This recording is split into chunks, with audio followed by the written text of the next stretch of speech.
മീറ്റിംഗിൽ പങ്കെടുക്കുന്നത് ഈ മീറ്റിംഗിന്റെ അധ്യക്ഷം വഹിക്കുന്നത് ബഹുമാനപ്പെട്ട കേരള ബാങ്ക് പ്രസിഡന്റ് ശ്രീ മോഹന മാഷ് അവർകളാണ്. അദ്ദേഹത്തെ ഈ വേദിയിലേക്ക് ഹാർദവമായിട്ട് സ്വാഗതം ചെയ്യുന്നു. ഇന്ന് ബഹുമാനപ്പെട്ട മന്ത്രിക്ക് ഒഴിച്ചുകൂടാനാവാത്ത മറ്റൊരു തിരക്ക് ഉള്ളതുകൊണ്ട് ബഹുമാനപ്പെട്ട RCSനോടാണ്, രജിസ്ട്രാർ സജിത് ബാബു സാറിനോടാണ് ഈ പ്രോഗ്രാമിന്റെ ഉദ്ഘാടനം നിർവഹിക്കുന്നതിന് വേണ്ടിയിട്ട് അഭ്യർത്ഥിക്കാനുള്ളത്. അദ്ദേഹത്തെ ഈ വേദിയിലേക്ക് സ്വാഗതം ചെയ്യുന്നു. പിന്നെ നമ്മോടൊപ്പം ഇപ്പോൾ എത്തിച്ചേർന്നിട്ടുണ്ട് ഹരീന്ദ്രൻ സാറ്, പാക്സ് അസോസിയേഷന്റെ സംസ്ഥാന പ്രസിഡന്റാണ്. അദ്ദേഹം നമ്മളുമായിട്ട് ഇപ്പോൾ ജോയിൻ ചെയ്യും. അദ്ദേഹത്തെയും ഈ വേദിയിലേക്ക് സ്വാഗതം ചെയ്യുന്നു. ഇന്ന് ഈ മീറ്റിംഗിൽ വിഷയം അവതരിപ്പിച്ച് സംസാരിക്കുന്നത് ഈ രംഗത്തെ അക്കാദമിക് വൈദഗ്ധ്യമുള്ള ഡോക്ടർ സംഗീത പ്രതാപ്, കൊച്ചി യൂണിവേഴ്സിറ്റിയിലെ അസോസിയേറ്റ് പ്രൊഫസറാണ്. അവർ ഇവിടെ എത്തിച്ചേർന്നിട്ടുണ്ട്, ഇന്നലെ തന്നെ എത്തിച്ചേർന്നിരുന്നു. അവരെ ഹാർദവമായിട്ട് ഈ വേദിയിലേക്ക് സ്വാഗതം ചെയ്യുന്നു. പിന്നീട് അടുത്തതായിട്ട് നമുക്ക് സ്വാഗതം പറയാനുള്ളത് നമ്മളുടെ നബാർഡിന്റെ ചീഫ് ജനറൽ മാനേജർ ആയിരുന്ന ബൈജു എൻ കുറുപ്പ് സാറാണ്. അദ്ദേഹം ഈ സഹകരണ മേഖലയായിട്ട് തന്നെയാണ് അഖിലേന്ത്യാ അടിസ്ഥാനത്തിൽ വളരെയധികം വൈദഗ്ധ്യമുള്ളത്. അദ്ദേഹം ഇപ്പോൾ കിഫ്ബിയായിട്ട് സഹകരിച്ച് പ്രവർത്തിക്കുന്നു. അദ്ദേഹത്തെ സ്നേഹപൂർവ്വം സ്വാഗതം ചെയ്യുന്നു. പിന്നെ ഇന്നത്തെ പാനൽ ചർച്ചയിൽ പങ്കെടുക്കുന്നത് ബഹുമാനപ്പെട്ട TK കിഷോർ കുമാർ സാറാണ്. അദ്ദേഹം ULCCSന്റെ പ്രതിനിധിയായിട്ടാണ് പങ്കെടുക്കുന്നത്. അദ്ദേഹം ഇപ്പോൾ ICAയുടെ ഏഷ്യ പസഫിക് കാലാവസ്ഥാ കമ്മിറ്റിയുടെ വൈസ് ചെയർപേഴ്സൺ കൂടിയാണ്. നമ്മളെ ദേശീയ തലത്തിൽ തന്നെ അറിയപ്പെടുന്ന കിഷോർ സാറിനെ സ്വാഗതം ചെയ്യുന്നു. അടുത്തത് നമ്മുടെ ദിനേശ് ബാബു സാറാണ്. നിങ്ങൾക്ക് ഏവർക്കും അറിയാം, ദിനേശ് ബാബു സാറ് സഹകരണ മേഖലയിൽ ഉദ്യോഗസ്ഥനായിരുന്നു. അതിനുശേഷം കാലാവധി കഴിഞ്ഞ റിട്ടയർമെന്റിന് ശേഷം ഇപ്പോൾ ദിനേശ് BD സഹകരണ സംഘത്തിന്റെ, കേരളത്തിലെ ചരിത്ര പ്രാധാന്യമുള്ള സംഘത്തിന്റെ പ്രസിഡന്റാണ്. അദ്ദേഹത്തെ വേദിയിലേക്ക് സ്വാഗതം ചെയ്യുന്നു.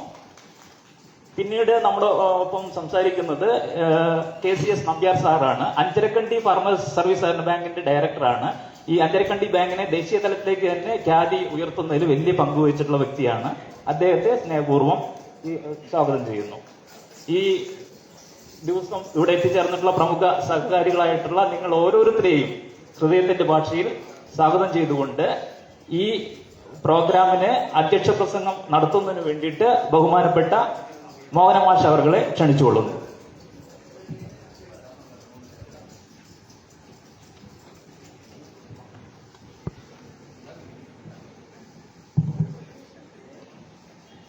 ഈ സെമിനാറിന്റെ ഉദ്ഘാടനം നിർവഹിക്കുന്നത് നമ്മുടെ സഹകരണ സംഘം രജിസ്ട്രാർ, അദ്ദേഹം ഇവിടെ എത്തിച്ചേർന്നിട്ടുണ്ട്. മന്ത്രി പെട്ടെന്ന് വന്നു ചേർന്ന ഒരു അസൗകര്യം കൊണ്ട് പങ്കെടുക്കാൻ കഴിയില്ല എന്നുള്ള വിവരം ഇവിടെ അറിയിച്ചിട്ടുണ്ട്.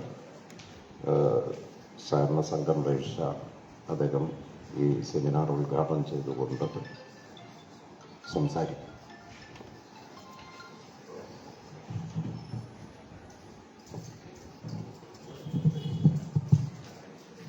ഇത്രയും ബഹുമാനമുള്ള മോഹൻ മാസ്റ്റർ, വേദിയിലുള്ള ഹരീന്ദ്രൻ, ദിനേശ് ബാബു ഉൾപ്പെടെയുള്ള സുഹൃത്തുക്കളെ, ആദ്യമായി നിങ്ങളുടെ എവരുടെ അനുഭവത്തോടുകൂടി ഈ സെഷൻ ഉദ്ഘാടനം ചെയ്തതായി അറിയിക്കുന്നു. ഞാനിപ്പോൾ വീട്ടിൽ നിന്ന് ഇങ്ങോട്ട് വരുന്ന വഴിക്ക് കഴിഞ്ഞ കാലങ്ങളിൽ പഠന കോൺഗ്രസുമായി ബന്ധപ്പെട്ട് ഉള്ള എൻ്റെ പ്രവർത്തനങ്ങളെക്കുറിച്ച് ഞാനിങ്ങനെ ഒന്ന് റിവ്യൂ ചെയ്തുകൊണ്ട് വരികയായിരുന്നു മനസ്സിൽ. ഇതിപ്പോൾ എൻ്റെ മൂന്നാമത്തെ പഠന കോൺഗ്രസ്സാണ്. ഈ കണ്ടിന്യൂസ് ആയിട്ടുള്ള മൂന്നാമത്തെ പഠന കോൺഗ്രസ്സാണ്. ആദ്യത്തെ പഠന കോൺഗ്രസ്സിൽ ഞാനൊരു കാർഷിക സെക്ഷനിലാണ് പങ്കെടുത്തത്, കൃഷിയുമായി ബന്ധപ്പെട്ട സെക്ഷനിൽ. അന്ന് ഞാനൊരു ശ്രോതാവായിരുന്നു, നിങ്ങളെപ്പോലെ മുമ്പിലിരിക്കുന്ന അല്ലെങ്കിൽ ഓഡിയൻസിന്റെ കൂട്ടത്തിരിക്കുന്ന ആളായിരുന്നു. രണ്ടാമത്തെ പഠന കോൺഗ്രസ്സിൽ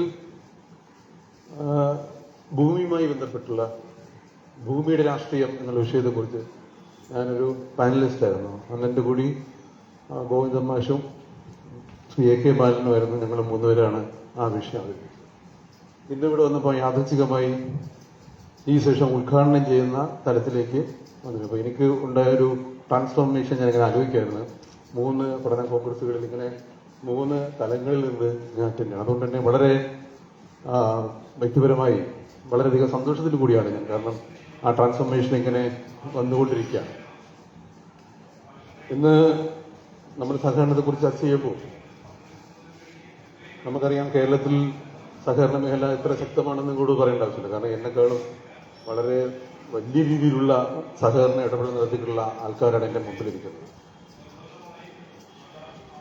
നമ്മുടെ സംസ്ഥാനത്ത് ഏകദേശം 2.89 ലക്ഷം കോടിയുടെ ഡെപ്പോസിറ്റും 1.82 ലക്ഷം ലോണും ഒക്കെയുള്ള ഒരുപക്ഷെ ഇന്ത്യയിൽ തന്നെ നടക്കുന്ന ആകെ ട്രാൻസാക്ഷനുകൾ, ആകെ സഹകരണ ഇടപാടുകളിൽ 60% നടക്കുന്ന വളരെ ശക്തമായിട്ടുള്ള ഒരു സഹകരണ സംവിധാനമാണ് നമ്മുടെ നാട്ടിലുള്ളത്. ഈയിടയ്ക്ക് ഒരു കണക്കൂടി എന്നെ അതിശയിപ്പിക്കുന്ന ഒരു കണക്കൂടി ഞങ്ങൾ മുന്നോട്ട് വന്നു. അതെന്ന് പറഞ്ഞു കഴിഞ്ഞാൽ നമ്മുടെ കേന്ദ്ര സർക്കാരിന്റെ പുതിയ സഹകരണ നിയമം, സഹകരണ നയം, അതുപ്രകാരം കുറഞ്ഞത് ഒരു പഞ്ചായത്തിൽ ഒരു സഹകരണ സ്ഥാപനം ഉണ്ടാകണം എന്നാണ് പുതിയ കേന്ദ്ര നയം. നമ്മളവിടെയുള്ള ഇത്ര സംഘടന നിങ്ങൾ ആർക്കെങ്കിലും ഒരു ധാരണയുണ്ടാവും. 11.81 സഹകരണ സംഘങ്ങളാണ് സഹകരണ രജിസ്ട്രാറുടെ കീഴിൽ മാത്രമുള്ളത്. അതിനകത്ത് മിക്സ് സൊസൈറ്റി ഇല്ല, ഫിഷറി സൊസൈറ്റി ഇല്ല, ഖാദി സൊസൈറ്റി ഇല്ല, ഇതൊന്നും ഇല്ലാതെ, ഇൻഡസ്ട്രീസിന് കീഴിലുള്ള ഒരു സൊസൈറ്റികളും ഇല്ലാതെ സഹകരണ രജിസ്ട്രാറുടെ കീഴിലുള്ളത് മാത്രം 11.81 സ്ഥാപനങ്ങളാണ് ഒരു സഹകരണ ഒരു തദ്ദേശ സ്വയംഭരണ സ്ഥാപനത്തിലുള്ളത്. അത്രയും വളരെ വലിയ ഡെൻസിറ്റി ഉള്ള നെറ്റ്വർക്കുള്ള സഹകരണ സംവിധാനത്തിൽ സഹകരണ സംഘത്തിന്റെ പ്രാധാന്യത്തെക്കുറിച്ചൊന്നും ഞാൻ പറയുന്നത് ശരിയില്ല. കാരണം നിങ്ങളെല്ലാവരും വളരെ എവിഡന്റ് ആണ്. നമ്മുടെ ഒരു മനുഷ്യന്റെ ജീവിതത്തിൽ അവൻ ജനിച്ചുകൊണ്ട് മരിക്കുന്നത് വരെ സഹകരണ പ്രസ്ഥാനവുമായി ബന്ധപ്പെടാതെ മരിക്കുന്ന ഒരു മനുഷ്യൻ കേരളത്തിൽ ഉണ്ടാവില്ല എന്നുള്ളത് നമുക്ക് വളരെ കൃത്യമാണ്. അപ്പോൾ സഹകരണ പ്രസ്ഥാനം ഇവിടെ നിലനിൽക്കേണ്ടത് നമ്മുടെ നാടിന്റെ മാത്രം ആവശ്യമില്ല, ഇനി വരുന്ന തലമുറയ്ക്ക് കൂടി വേണ്ടി നമ്മൾ ഈ സഹകരണ പ്രസ്ഥാനത്തെ സംരക്ഷിച്ച് നിർത്തിയേ മതിയാവും. അതിന് നമ്മൾ ഗതകാല സ്മരണകളിൽ നിന്നിട്ട് കാര്യമൊന്നുമില്ല. നമ്മൾ വലിയ വീമ്പ് പറഞ്ഞിട്ട് പഴയ കാര്യങ്ങൾ പറഞ്ഞു പോകുന്നതിനല്ല. നമുക്ക് എന്ത് പുതിയതായി ചെയ്യാൻ കഴിയും, എന്താണ് പുതിയതായി ചെയ്യാൻ കഴിയുക? നമ്മൾ പലപ്പോഴും നമ്മൾ വീമ്പ് ഓർക്കാറുണ്ട്, പ്രത്യേകിച്ചും കേരളത്തിന്റെ പുറത്തുള്ളത് ഞാനും പറയാറുണ്ട്. ഇവിടുത്തെ 5.6 കോടി മെമ്പേഴ്സുള്ള ഒരു വലിയ പ്രസ്ഥാനം എന്നൊക്കെ ഞാനും പോയി വീമ്പൊക്കെ പറയാറുണ്ട്. പക്ഷേ അത് മതിയോ എന്നുള്ളതാണ്. കാലഘട്ടം മാറുന്നു. പലതരത്തിലുള്ള ഫോഴ്സസ് നമ്മുടെ അകത്തും പുറത്തുമുള്ള ഒരുപാട് ശക്തികൾ കേരളത്തിലെ സഹകരണ പ്രസ്ഥാനത്തെ തകർക്കാൻ കച്ചകെട്ടി ഇറങ്ങുമ്പോൾ നമ്മൾ ഗതകാല സ്മരണകളിൽ വീമ്പിളക്കിക്കൊണ്ടിരുന്നാൽ മതിയോ എന്ന് നമ്മൾ ചിന്തിക്കണം. കാലഘട്ടത്തിന്റെ ആവശ്യത്തിന് നമുക്ക് എന്തൊക്കെ മാറ്റങ്ങൾ നമ്മുടെ മേഖലകളിൽ കൊണ്ടുവരാൻ കഴിയും എന്നുള്ളതാണ്. നമ്മുടെ ബ്രീഫായിട്ട് പറഞ്ഞു പോകാൻ കാരണം പാനൽ ചർച്ചയിലും ഞാനുണ്ട് എന്നാണ് ഞാൻ മനസ്സിലാക്കുന്നത്. അപ്പോൾ അതുകൊണ്ട് തന്നെ വളരെ വേഗത്തിൽ ഞാൻ പറഞ്ഞു. എനിക്കൊന്നും പാനൽ ചർച്ച നടക്കുമ്പോഴത്തേക്ക് ഈ വിഷയങ്ങളും കൂടി നിങ്ങൾ ചർച്ച ചെയ്ത് നന്നായിരിക്കും എന്നാണ് എനിക്ക് തോന്നുന്നത്. അതുകൊണ്ടാണ് ഈ വിഷയം ഇപ്പോൾ തന്നെ പറയാം എന്ന് ആഗ്രഹിച്ചത്.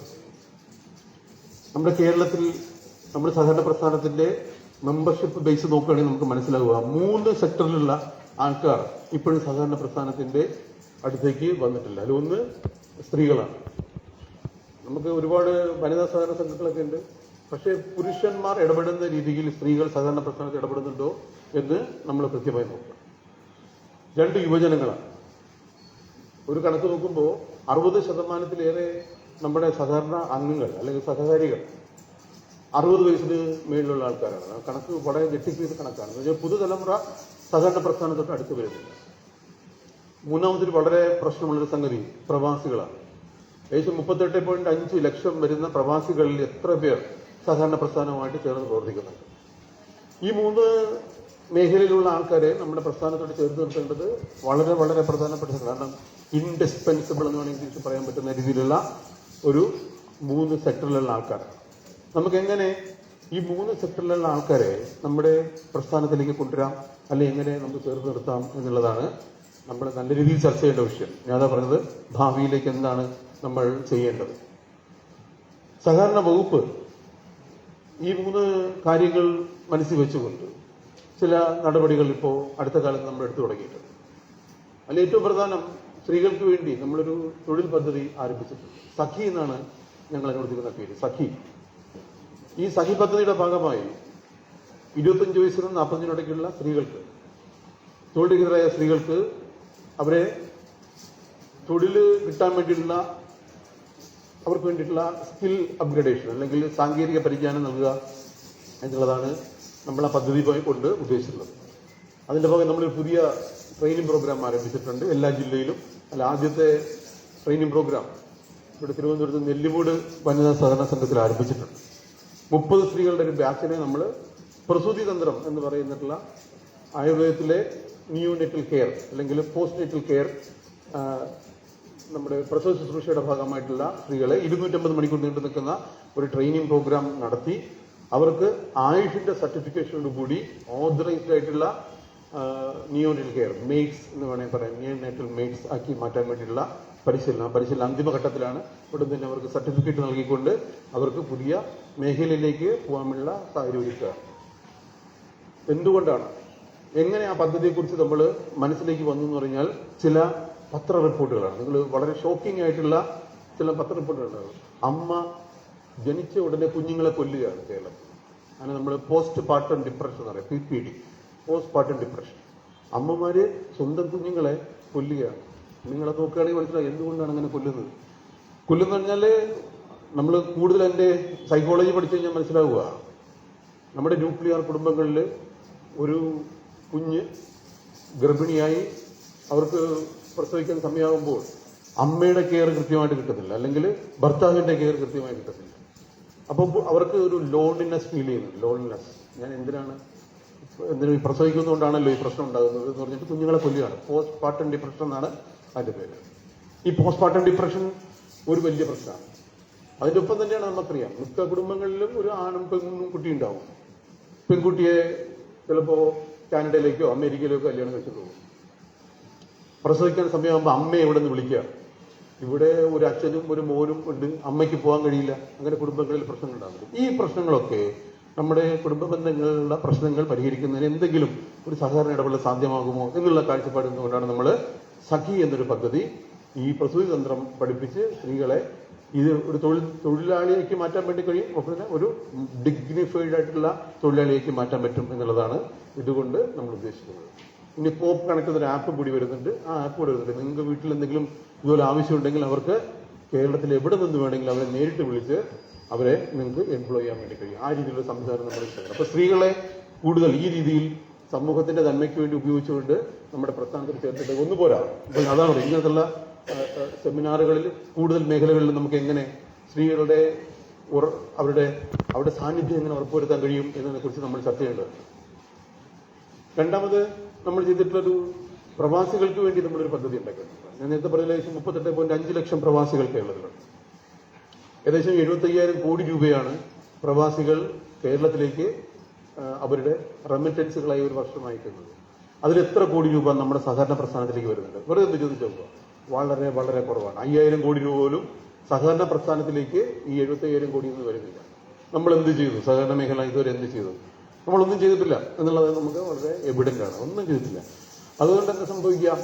ഈ 75,000 കോടിയുടെ മേജർ ഭാഗവും നോർത്ത് ഇന്ത്യയിലുള്ള പ്രദേശങ്ങളിൽ ബാങ്കുകൾക്ക് കൊടുക്കേണ്ടി നാച്ചുറലാണ്. അത് ഒരു ഇവിടുന്ന് ഡെപ്പോസിറ്റ് വാങ്ങി കഴിഞ്ഞാൽ ലോൺ എവിടെയെങ്കിലും കൊടുത്തല്ലേ വരുള്ളൂ. അപ്പോൾ നോർത്ത് ഇന്ത്യയിൽ നല്ല നല്ല ആൾക്കാർ ഒരു ലോണീസ് ഉണ്ടല്ലോ, നീരവ് മോഡി, നമ്മുടെ മല്യ, അങ്ങനെ തുടങ്ങിയിട്ടുള്ള നല്ല ലോണീസിന് നോർത്ത് ഇന്ത്യയിൽ കൊടുക്കുന്നു, എന്നിട്ട് അത് എഴുതിത്തുള്ളുന്നു.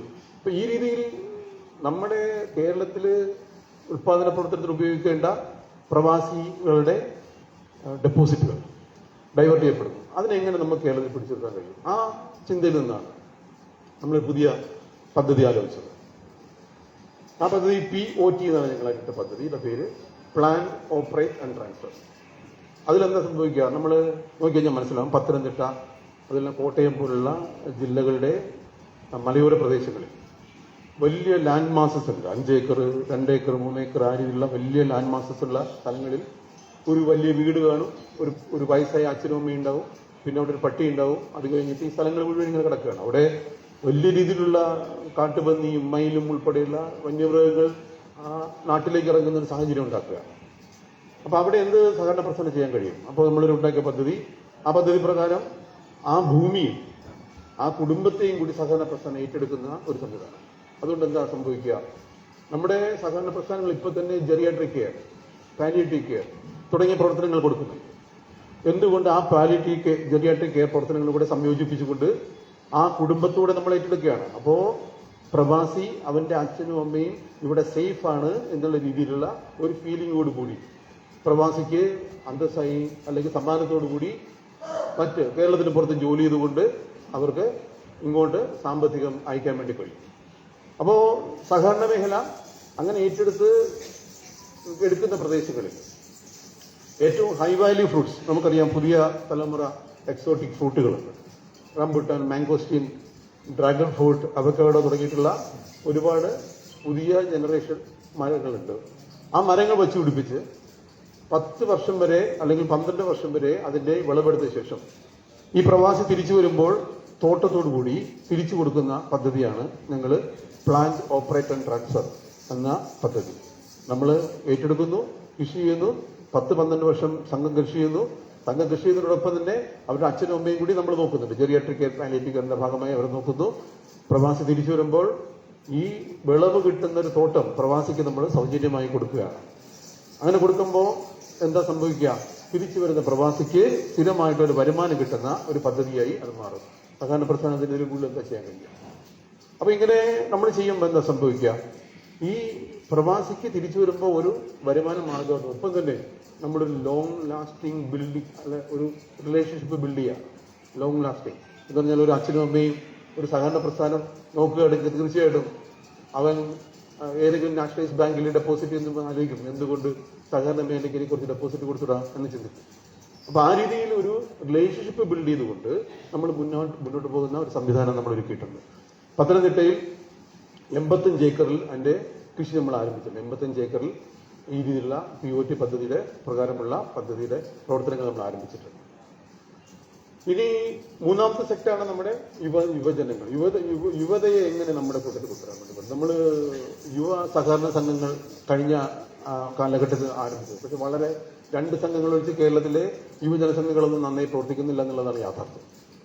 അങ്ങനെയാണോ നമ്മൾ യുവാക്കളെ പ്രസ്ഥാനത്തിലേക്ക് കൊണ്ടുവരേണ്ടത്? എനിക്ക് തോന്നുന്നു അങ്ങനെയല്ല, വേറെ സ്ട്രാറ്റജിയാണ് നമ്മൾ ഉപയോഗിക്കുന്നത്. അപ്പൊ അതിന്റെ ഭാഗമായി നമ്മളിപ്പോൾ ചെയ്തിട്ടുള്ളത് ക്യാച്ച് ദം യങ് എന്നുള്ള രീതിയിലാണ് നമ്മളൊരു പദ്ധതി ആലോചിച്ചിട്ടുള്ളത്. ക്യാച്ച് ദം യങ്, ചെറുപ്രായത്തിൽ സഹകരണ പ്രസ്ഥാനത്തിന്റെ ശക്തി എന്താണ്, സഹകരണം എന്താണ് എന്ന് യുവജനങ്ങളെ പഠിപ്പിക്കുന്ന ഒരു സംഗതി നമ്മൾ അത് സ്കൂളുകളിൽ നിന്ന് സ്റ്റാർട്ട് ചെയ്യണമെന്നാണ് ഞങ്ങൾ ആലോചിച്ചിട്ടുള്ളത്. അതിന്റെ ഭാഗമായി 9, 10, 11 ക്ലാസ്സുകളിലെ കുട്ടികൾക്ക് നമ്മളെ സഹകരണ പ്രസ്ഥാനത്തിന്റെ ഭാഗമാക്കി മാറ്റുന്നത് സ്കൂൾ സൊസൈറ്റികളെ സ്ട്രെങ്തൻ ചെയ്യണം എന്ന് തീരുമാനിച്ചിട്ടുണ്ട്. അടുത്ത 10 വർഷം കൊണ്ട് 45 ലക്ഷം യുവജനങ്ങളെ സഹകരണ പ്രസ്ഥാനത്തിന്റെ ഭാഗമാക്കണം എന്നതിന്റെ ഭാഗമായി നമ്മൾ ഈ നവനീതം എന്നൊരു പദ്ധതി ഈ 26-27 കാലഘട്ടത്തിലെ പ്ലാനിംഗ് ബോർഡ് അംഗീകരിച്ച് നൽകിയിട്ടുണ്ട്. 26-27 പ്ലാനിംഗ് ബോർഡ് അംഗീകരിച്ചിട്ടുണ്ട്. നവനീതം എന്നാണ് ആ പദ്ധതിയുടെ പേര്. നവനീതം എന്ന് പറഞ്ഞാൽ പുതിയ നെയ്യ് എന്നാണ്. അപ്പോൾ സഹകരണ പ്രസ്ഥാനത്തിലേക്ക് ഈ പുതുതലമുറയെ കൊണ്ടുവരാൻ വേണ്ടിയിട്ടുള്ള ഒരു പദ്ധതിയാണ്. അതിന്റെ ഭാഗമായിട്ട് നമ്മൾ സ്കൂൾ സഹകരണ സംഘങ്ങളെ ശാക്തീകരിക്കാൻ വേണ്ടിയിട്ടുള്ള പ്രവർത്തനം ആരംഭിച്ചിട്ടുണ്ട്. അതിന്റെ ഭാഗമായി സ്കൂൾ സൊസൈറ്റികളുടെ ബൈലോ, മോഡൽ ബൈലോ നമ്മൾ പ്രസിദ്ധീകരിച്ചിട്ടുണ്ട്. അതിലെന്താ സംഭവിക്കുക? 9 അംഗങ്ങളുള്ള സമിതിയിൽ 3 അംഗങ്ങൾ 8, 9, 10 ക്ലാസ്സുകളിലെ കുട്ടികളായിരിക്കും. അപ്പൊ കുട്ടികൾക്ക് ചെറുപ്രായത്തിൽ തന്നെ എന്താണ് ജനാധിപത്യ സംവിധാനങ്ങൾ എന്നുള്ളതിനെ കുറിച്ച് കൃത്യമായിട്ടുള്ള ധാരണ കൊടുക്കുക എന്നുള്ളതാണ് അതുകൊണ്ട് ഉദ്ദേശിക്കുന്നത്. സഹകരണ പ്രസ്ഥാനത്തിന്റെ ഒരു ബ്യൂട്ടി എന്ന് പറഞ്ഞാൽ ഇതൊരു വളരെ മഹത്തായ പ്രസ്ഥാനം എന്തുകൊണ്ടാകുന്നു വെച്ച് കഴിഞ്ഞാൽ നിങ്ങൾക്ക് ഇതിനകത്ത് 1-ാം നമ്പർ ക്യാപിറ്റലിസ്റ്റും ആവാം, 1-ാം നമ്പർ കമ്മ്യൂണിസ്റ്റും ആവാം, 1-ാം നമ്പർ ഗാന്ധിയനും ആവാം, 1-ാം നമ്പർ സോഷ്യലിസ്റ്റും ആവാം. അതാണ് സഹകരണ പ്രസ്ഥാനത്തിന്റെ ബ്യൂട്ടി എന്ന് എനിക്ക് തോന്നിയിട്ടുള്ളത്. ഒന്നുകൂടെ പറയാം, നിങ്ങൾക്ക് 1-ാം നമ്പർ ക്യാപിറ്റലിസ്റ്റും ആവാം. കണ്ടില്ലേ, ചില സംഘങ്ങളൊക്കെ വളരെ ക്യാപിറ്റലിസ്റ്റ് മോഡലിലാണ് പോയിക്കൊണ്ടിരിക്കുന്നത്. നിങ്ങൾക്ക് 1-ാം നമ്പർ സോഷ്യലിസ്റ്റും ആവാം, 1-ാം നമ്പർ കമ്മ്യൂണിസ്റ്റും ആവാം, 1-ാം നമ്പർ ഗാന്ധിയനും ആവാം. അങ്ങനെയുള്ള എല്ലാ ഇസങ്ങളെയും ഉൾക്കൊള്ളുന്ന ഒരു മഹത്തായ ജനകീയ ജനാധിപത്യ സംവിധാനത്തെക്കുറിച്ച് കുട്ടികൾക്ക് ചെറുപ്രായത്തിൽ തന്നെയുള്ള അറിവ് കൊടുക്കുക എന്നുള്ളതാണ് നമ്മുടെ നവനീത പദ്ധതി കൊണ്ട് ഉദ്ദേശിക്കുന്നത്. കുട്ടികൾക്ക് നമ്മൾ അതിന്റെ ഭാഗമായിട്ട് കിറ്റൊക്കെ കൊടുക്കുന്നുണ്ട്. ചെറിയ ഡെപ്പോസിറ്റ് കുട്ടികളിൽ നിന്ന് വാങ്ങുന്നു. 100 രൂപ ഒരു കുഞ്ഞിന് എന്നുള്ള രീതിയിൽ അതിനുള്ള അനുമതി എനിക്ക് ഗവൺമെന്റിന് കിട്ടിക്കഴിഞ്ഞ് 100 രൂപ നമ്മൾ ഫ്രീ ആയിട്ട് കൊടുക്കും. എന്നിട്ട് പരീക്ഷ കഴിയുന്ന ഏറ്റവും അവസാന ദിവസം 9, 10, 11 ക്ലാസ്സിലെ കുട്ടികൾക്ക് അവസാന ദിവസം പരീക്ഷയുടെ ഒരു കിറ്റ് കൊടുക്കും. ആ കിറ്റിന് വേണ്ടിയിട്ട് നമ്മുടെ കൺസ്യൂമർ ഫെഡിനെ എൻഗേജ് ചെയ്യുക എന്നുള്ളതാണ് നമ്മൾ ആലോചിച്ചത്. അപ്പൊ നവനീതം പദ്ധതി അങ്ങനെ കുട്ടികൾ. വേറൊരു വലിയ പദ്ധതി നിങ്ങൾ ആലോചിച്ചിട്ടുള്ളത് 1 ലക്ഷം തൊഴിലവസരങ്ങൾ ഉണ്ടാക്കുന്ന റീകൂപ്പ് എന്നൊരു പദ്ധതി നമ്മൾ പ്ലാൻ ചെയ്തിട്ടുണ്ട്. റീകൂപ്പ് അതിലെന്താ നമുക്കറിയാം, കേരളത്തിലെ ചന്തകളിൽ നിങ്ങളൊന്ന് പോയിട്ടുണ്ട്. കേരളത്തിൽ ഏകദേശം 2,60,000 മാർക്കറ്റുകളുണ്ട്. ചെറിയ മാർക്കറ്റുകൾ. മാർക്കറ്റ് എന്ന് പറഞ്ഞാൽ നമ്മുടെ പാളയം മാർക്കറ്റിന്റെ സൈസിലും സ്കെയിലിലും വരുന്നതല്ല, മറിച്ച് ചെറു മാർക്കറ്റുകളുണ്ട്. 2,60,000. ഈ 2,60,000 മാർക്കറ്റുകൾ നിങ്ങൾ എപ്പോഴെങ്കിലും, ഞാൻ മീൻ വാങ്ങാൻ പോകാറുണ്ട്, എൻ്റെ വൈഫ് ഞാനായിട്ട് ഈ ചന്തയിലൊക്കെ മീൻ വാങ്ങാൻ വരാറുണ്ട്. അപ്പോൾ ഈ മീൻ വാങ്ങാൻ വരുമ്പോൾ നമ്മൾ കാണുന്നത് കഴിഞ്ഞാൽ ഒരു വ്യക്തി ഇങ്ങനെ, അതിൽ നിന്നാണ് ഈ ചിന്ത ഉണ്ടായത്, കൈയുടെ ഇടയ്ക്ക് ഇങ്ങനെ പൈസ നിറച്ച് വെച്ചിട്ട്, നിങ്ങൾ കണ്ടെന്നറിയില്ല, നിറച്ച് പൈസ ഇങ്ങനെ വെച്ചിട്ടുണ്ടാവും. എന്നിട്ട് പാവപ്പെട്ട മത്സ്യത്തൊഴിലാളി സ്ത്രീകളെയൊക്കെ പോയിട്ട് ഇങ്ങനെ ഒരു വളരെ ധാർഷ്ട്യത്തോടു കൂടി പൈസ പിടിച്ചു വാങ്ങുന്ന കേട്ടിട്ടുണ്ട്. അപ്പോൾ നോക്കുമ്പോഴത്തേക്കും ഞാനെക്കുറിച്ച് എന്താണ് അങ്ങനെ സംഭവിക്കുക നോക്കുമ്പോൾ, രാവിലെ 900 രൂപ കൊടുക്കും, വൈകുന്നേരം 1000 രൂപ തിരിച്ചു കൊടുക്കണം. ഇതാണ്. അപ്പോൾ എൻ്റെ ഇൻട്രസ്റ്റ് നിങ്ങളെന്ന് പറയുന്നത് വർക്കൗട്ട് ചെയ്യാം 3650%. വർക്കൗട്ട് ചെയ്ത് വയ്ക്കാൻ പറ്റുമോ? 3650%. നമ്മൾ 100 രൂപ രാവിലെ 900 കൊടുക്കുന്നു, വൈകുന്നേരം 1000 വാങ്ങുന്നു. എന്തുകൊണ്ട് അവിടെ സഹകരണ പ്രസ്ഥാനം ഇറങ്ങിക്കൂടാ? എന്തുകൊണ്ട് നമുക്ക് 1 ലക്ഷം യുവാക്കൾക്ക് അതുവഴി തൊഴിൽ നൽകിക്കൂടാ എന്നൊരു ചിന്തയിൽ നിന്നാണ് നമ്മൾ ഈ റീകൂപ്പ് എന്നൊരു പദ്ധതി നമ്മൾ കൺസെപ്റ്റലൈസ് ചെയ്ത് ഗവൺമെന്റിന്റെ പെൻഡിങ്ങാണത്. ഉടൻ തന്നെ വരുമെന്നാണ് ഞങ്ങൾ പ്രതീക്ഷിക്കുന്നത്. അതിലെന്താണ് നമ്മുടെ യുവാക്കളെ 1 ലക്ഷം യുവാക്കൾക്ക് വേണമെങ്കിൽ തൊഴിൽ നമുക്ക് നൽകാൻ വേണ്ടി കഴിയും. എങ്ങനെ നൽകാൻ കഴിയും? അവർക്ക് കേരള ബാങ്കിൽ നിന്നും അതല്ല ഒരു സഹകരണ സ്ഥാപനത്തിൽ നിന്നും ഒരു ലോൺ നൽകിക്കൊണ്ട്, അതിന്റെ കൂടുതൽ ഡീറ്റെയിൽസ് ഞാൻ പോകുന്നില്ല, കാരണം ചില പദ്ധതികൾ ഐഡിയയാണ് എപ്പോഴും കുറവ്. ഈ ഐഡിയ പുറത്തു പോയി കഴിഞ്ഞാൽ ചിലപ്പോൾ നമ്മളിവിടെ ഗവൺമെന്റ് സ്റ്റാർട്ട് ചെയ്യുന്നതിന് മുമ്പ് ചിലപ്പോൾ പ്രൈവറ്റ് തുടങ്ങാൻ സാധ്യതയുണ്ട്. ഞാൻ പറയുന്നില്ല, വളരെ എളുപ്പത്തിൽ നമുക്ക് 1 ലക്ഷം യുവാക്കൾക്ക് കുറഞ്ഞത് 40,000-നും 50,000 രൂപയ്ക്ക് ശമ്പളം കിട്ടുന്ന 1 ലക്ഷം തൊഴിൽ നമുക്ക് ക്രിയേറ്റ് ചെയ്യാൻ വേണ്ടി കഴിയും. അങ്ങനെ നമുക്ക് യുവാക്കളെ നമ്മുടെ പ്രസ്ഥാനത്തേക്ക് ചേർത്തിട്ടാൻ വേണ്ടി കഴിയും. ആ രീതിയിൽ വളരെ, ഞാൻ നേരത്തെ പറഞ്ഞ പോലെ, നമ്മൾ ഗതകാല സ്മരണകളിൽ നിന്നുകൊണ്ട് വീമ്പിളയ്ക്കുന്നതിനേക്കാളും കാലഘട്ടത്തിന്റെ ആവശ്യമനുസരിച്ച് എങ്ങനെ നമ്മളെ സ്വയം മോൾഡ് ചെയ്ത് ട്യൂക്ക് ചെയ്തുകൊണ്ട് എങ്ങനെ കൂടുതൽ ജനങ്ങളെ നമ്മുടെ പ്രസ്ഥാനത്തോട് ചേർത്ത് നിർത്താം എന്നുള്ള ചിന്തകളിലേക്ക് നിങ്ങൾ വരണം എന്നാണ് എനിക്ക് അഭ്യർത്ഥിക്കാനുള്ളത്. ഇത്തരം ചർച്ചാവേദികൾ കേരളത്തിന്റെ വളരെ ക്രീമായിട്ടുള്ള, ഈ മേഖലയോട് ഏറ്റവും താല്പര്യമുള്ള, ഏറ്റവും ക്രീമായിട്ടുള്ള ആൾക്കാരാണ് ഈ സദസ്സിലും വേദിയിലും ഉള്ളതെന്ന് എനിക്കറിയാം. അതുകൊണ്ട് തന്നെ ഇത് തീരുന്നവരെ ഞാനിവിടെ ഉണ്ടാവും. നല്ല ക്രിയേറ്റീവ് ആയിട്ടുള്ള ഐഡിയകൾ, ഇംപ്ലിമെന്റബിൾ ആയിട്ടുള്ള ഐഡിയകൾ, നമുക്ക് വളരെ സ്വപ്നതുല്യമായ പദ്ധതികൾ നമുക്ക് ആലോചിക്കാൻ വേണ്ടി പറ്റും. അതൊക്കെ നടപ്പിൽ വരുത്തണമെന്നില്ല, പക്ഷേ ഇംപ്ലിമെന്റബിൾ ആയിട്ടുള്ള ഒരു സഹകരണ പ്രസ്ഥാനത്തിന്റെ ഭാഗമായി നിന്നുകൊണ്ട് നമുക്ക് ചെയ്യാൻ കഴിയുന്ന ഏതൊക്കെ പദ്ധതികൾ നമ്മൾ ആരംഭിക്കാം എന്നുള്ളത് നിങ്ങൾ പറയണം. അത് എവിടെയൊക്കെ നമ്മളിപ്പോ നിങ്ങളത്രയും ഞങ്ങൾ ജനകീയ ഇടപെടലുകളും ഞങ്ങൾ നടത്താറില്ല. ഞങ്ങൾ ഉദ്യോഗസ്ഥർ വേറെ തലത്തിൽ നിന്ന് പ്രവർത്തിക്കുന്ന ആൾക്കാരാണ്. അപ്പോൾ നിങ്ങളുടെ ഭാഗത്തു നിന്ന് അത് കേട്ടുകൊണ്ട് നമുക്ക് എങ്ങനെ ഇതിനെ ഇംപ്ലിമെന്റബിൾ ആയിട്ടുള്ള ഐഡിയയ്ക്ക് മാറ്റാം. ഇപ്പോൾ ഭാസ്കരൻ മാഷ് വന്നപ്പോഴാണ് ഞങ്ങൾ പുതിയൊരു പദ്ധതി കുറിച്ച് എനിക്ക് ഓർമ്മ വന്നത്. നമുക്കറിയാം, കേരളത്തിന്റെ നോർത്തേൺ ഡിസ്ട്രിക്റ്റുകളിൽ, കാസർഗോഡ്, കണ്ണൂർ, കോഴിക്കോട്, മലപ്പുറം ജില്ലകളിൽ കശുമാങ്ങയുടെ വലിയ കൃഷിയുണ്ട്. നിങ്ങൾക്ക് എല്ലാവർക്കും അറിയാം, കശുമാങ്ങയുടെ വലിയ കൃഷിയുണ്ട്. അതിൽ കശുവണ്ടി എടുത്ത ശേഷം കശുമാങ്ങ വലിച്ചെറിയുന്ന ഒരു സമീപനമുണ്ട്. അപ്പോൾ കഴിഞ്ഞ സഹകരണ കോൺഗ്രസ് ഞാൻ പ്രസംഗിച്ചിരുന്നു, അതിനെ ഒരു മാറ്റം കൊണ്ടുവരും. നമ്മുടെ 750 കോടിയുടെ നശിച്ചു പോകുന്ന 750 കോടി നമ്മുടെ കേരളത്തിന്റെ സഹകരണ പ്രസ്ഥാനത്തിൽ കൊണ്ടുവരുമെന്നൊരു ഉറപ്പ് ഞാൻ അന്ന് കൊടുത്തിരുന്നു, ഒരു വർഷം മുമ്പാണ്. ആ ഉറപ്പ് നമ്മൾ പാലിക്കുകയാണ്. 26-ാം തീയതി ഭാസ്കര മാഷിന്റെ സംഘത്തിൽ നമ്മൾ കൊളേരി എന്ന ഒരു സ്ഥലത്ത് ആദ്യത്തെ ഫെനി ഫാക്ടറിയുടെ തറക്കല്ലിടുകയാണ്. അപ്പോൾ നമ്മൾ സഹകരണ മേഖലയിൽ ഫെനി നിർമ്മാണം, ഫെനി എന്നാണ് നമ്മൾ കൊടുത്തിരിക്കുന്ന അതിനുള്ള പേര്. അത് നമ്മൾ 26-ാം തീയതി അതിന്റെ തറക്കല്ലിടുകയാണ്. Spirit of Kerala in every drop എന്നാണ് നമ്മുടെ അതിന്റെ ടാഗ്ലൈൻ. അപ്പൊ ആ രീതിയിൽ നമ്മൾ ഫെനി നിർമ്മാണം ആരംഭിക്കുകയാണ്. അങ്ങനെ നിരവധിയായിട്ടുള്ള പദ്ധതികൾ, കൂടുതൽ ജനങ്ങളുടെ ആവശ്യങ്ങൾ എന്താണെന്ന് അറിഞ്ഞുകൊണ്ട്, ജനങ്ങളെ ചേർത്ത് നിർത്തിക്കൊണ്ട് സഹകരണ പ്രസ്ഥാനത്തിന് എങ്ങനെ മുന്നോട്ട് കൊണ്ടുപോകാം എന്നതിനെ കുറിച്ച് ഞാൻ വീണ്ടും പറയുന്നു. ഉദ്യോഗസ്ഥ തലത്തിൽ നിന്നുള്ള ചിന്തകളിൽ നിന്നാണ് ഒരുപക്ഷെ നമുക്ക് ഈ ഐഡിയാസ് ഒക്കെ വന്നിട്ടുള്ളത്. അതുപോരാ, നിങ്ങളെപ്പോലുള്ള ഈ മേഖലയിൽ പ്രവർത്തിക്കുന്ന ആൾക്കാരുടെ നിന്നും കൂടെ ഞങ്ങൾക്ക് ഐഡിയാസ് കിട്ടണം. അത് വെച്ച് നമുക്ക് ഇംപ്ലിമെന്റബിൾ ആയിട്ടുള്ള ഐഡിയകൾ എങ്ങനെ വേഗത്തിൽ കൊണ്ടുവരാം എന്നതിനെ കുറിച്ചുള്ള ചർച്ചാവിധിയായി മാറട്ടെ എന്ന് ആഗ്രഹിച്ചുകൊണ്ട്, ആശംസിച്ചുകൊണ്ട് നിർത്തുന്നു. എന്നെ ക്ഷണിച്ച ഇതിന്റെ സംഘാടകർക്ക് പ്രത്യേകം നന്ദി കൂടി അറിയിച്ചുകൊണ്ട് നിർത്തുന്നു. നന്ദി. Thank you.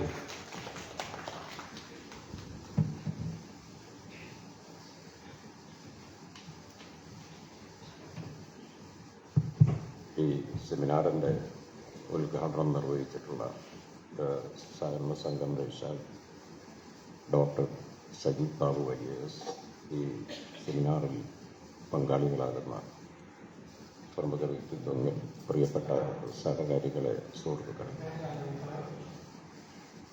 ഇവിടെ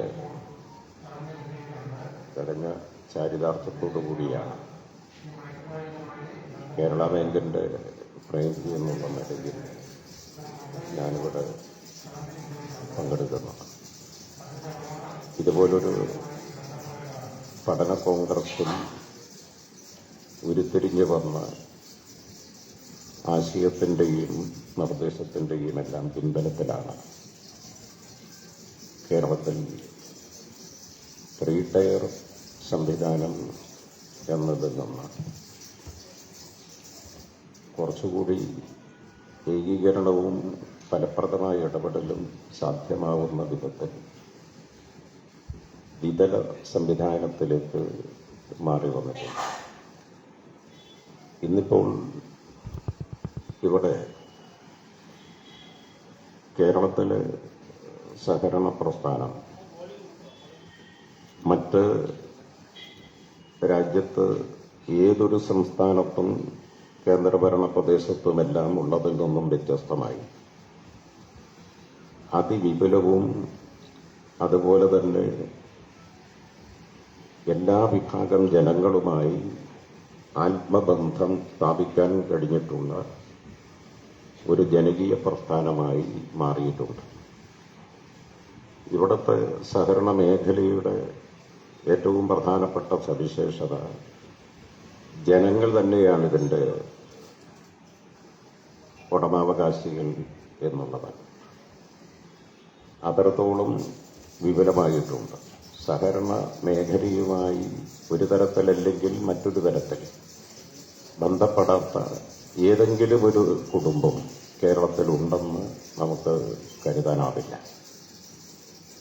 മാത്രമല്ല, രാജ്യത്തെ മൊത്തം സഹകരണ മേഖലയിലെ നിക്ഷേപത്തിൻ്റെ ഏതാണ്ടൊരു 70% കേരളത്തിലെ സഹകരണ സ്ഥാപനങ്ങളിലായിരിക്കും. ഇവിടെ ഗൗരവമായി നാം കാണേണ്ട ഒരു കാര്യം, ചർച്ചയ്ക്ക് വിധേയമാക്കേണ്ടതും നാം കുറെ കൂടി സംഘടിതമായ ജനകീയ പ്രതിരോധം ഉയർത്തിക്കൊണ്ടുവരേണ്ടതുമായ ഒരു പ്രധാനപ്പെട്ട കാര്യമായിട്ട് ചൂണ്ടിക്കാണിക്കാനുള്ളത്, ഭരണഘടനാ വ്യവസ്ഥയനുസരിച്ച് സംസ്ഥാന വിഷയമാണ് സഹകരണം. 2011 അന്നത്തെ 2ാം UPA ഗവൺമെന്റിന്റെ കാലത്താണ് അന്നത്തെ കോൺഗ്രസ് ഗവൺമെന്റ് എന്ന് തന്നെ പച്ചയായി പറയാം ഇതിൽ ഒരു വ്യതിയാനത്തിന് തുടക്കം കുറിക്കുന്നത്. കേന്ദ്ര ഇടപെടൽ കൂടി ഇതിനകത്തേക്ക് വരുന്നു. കൺകറന്റ് ലിസ്റ്റിലേക്ക് ഇതിനെ കൊണ്ടുപോകാനുള്ള നീക്കങ്ങൾ ആരംഭിച്ചു. അതിന്റെ തുടർച്ചയായി ഇന്ന് കേന്ദ്രത്തിൽ അധികാരത്തിലുള്ള സംഘപരിവാർ ഗവൺമെന്റ് വളരെ പച്ചയായ നിലയിൽ സഹകരണ മേഖലയെ ദുർബലപ്പെടുത്താനുള്ള നീക്കങ്ങളാണ് നടക്കുന്നത്. അതിന്റെ മറ്റു വിശദാംശങ്ങളിലേക്കൊന്നുമല്ല പോകുന്നത്. കേരളത്തിൽ ഉള്ള സഹകരണ സ്ഥാപനങ്ങളിലെ അതിവിപുലമായ 10,000-കണക്കായ ലക്ഷക്കണക്കിന് കോടി രൂപയുടെ നിക്ഷേപത്തിൽ രാജ്യത്തെ കോർപ്പറേറ്റുകൾക്ക് സ്വാഭാവികമായും കണ്ണുണ്ടാകും എന്നുള്ളത് കാണാതിരിക്കാനാവില്ല. മൾട്ടി സ്റ്റേറ്റ് കോർപ്പറേറ്റീവ് സംഘങ്ങൾ അതിനെയെല്ലാം ഉപയോഗപ്പെടുത്തി തലക്ക് മുകളിലൂടെ ഇതിനെ വിഴുങ്ങുന്നതിന് ഇടപെടലുകൾ ആരംഭിച്ചിരിക്കുന്നു. മാത്രമല്ല, തെറ്റായ നിലയിലുള്ള നയങ്ങൾ രൂപീകരിച്ചുകൊണ്ടും അതേപോലെ തന്നെ അതിനനുസൃതമായ നിയമങ്ങൾക്ക് രൂപം നൽകിയും എല്ലാം ഉള്ള ഇടപെടൽ ആരംഭിച്ചിരിക്കുന്നു. ഇത് വളരെ കൃത്യമായ ഒരു സംഘപരിവാർ കോർപ്പറേറ്റ് കൂട്ടുകെട്ടിന്റെ അജണ്ടയാണ് എന്ന് തിരിച്ചറിയേണ്ടതുണ്ട്.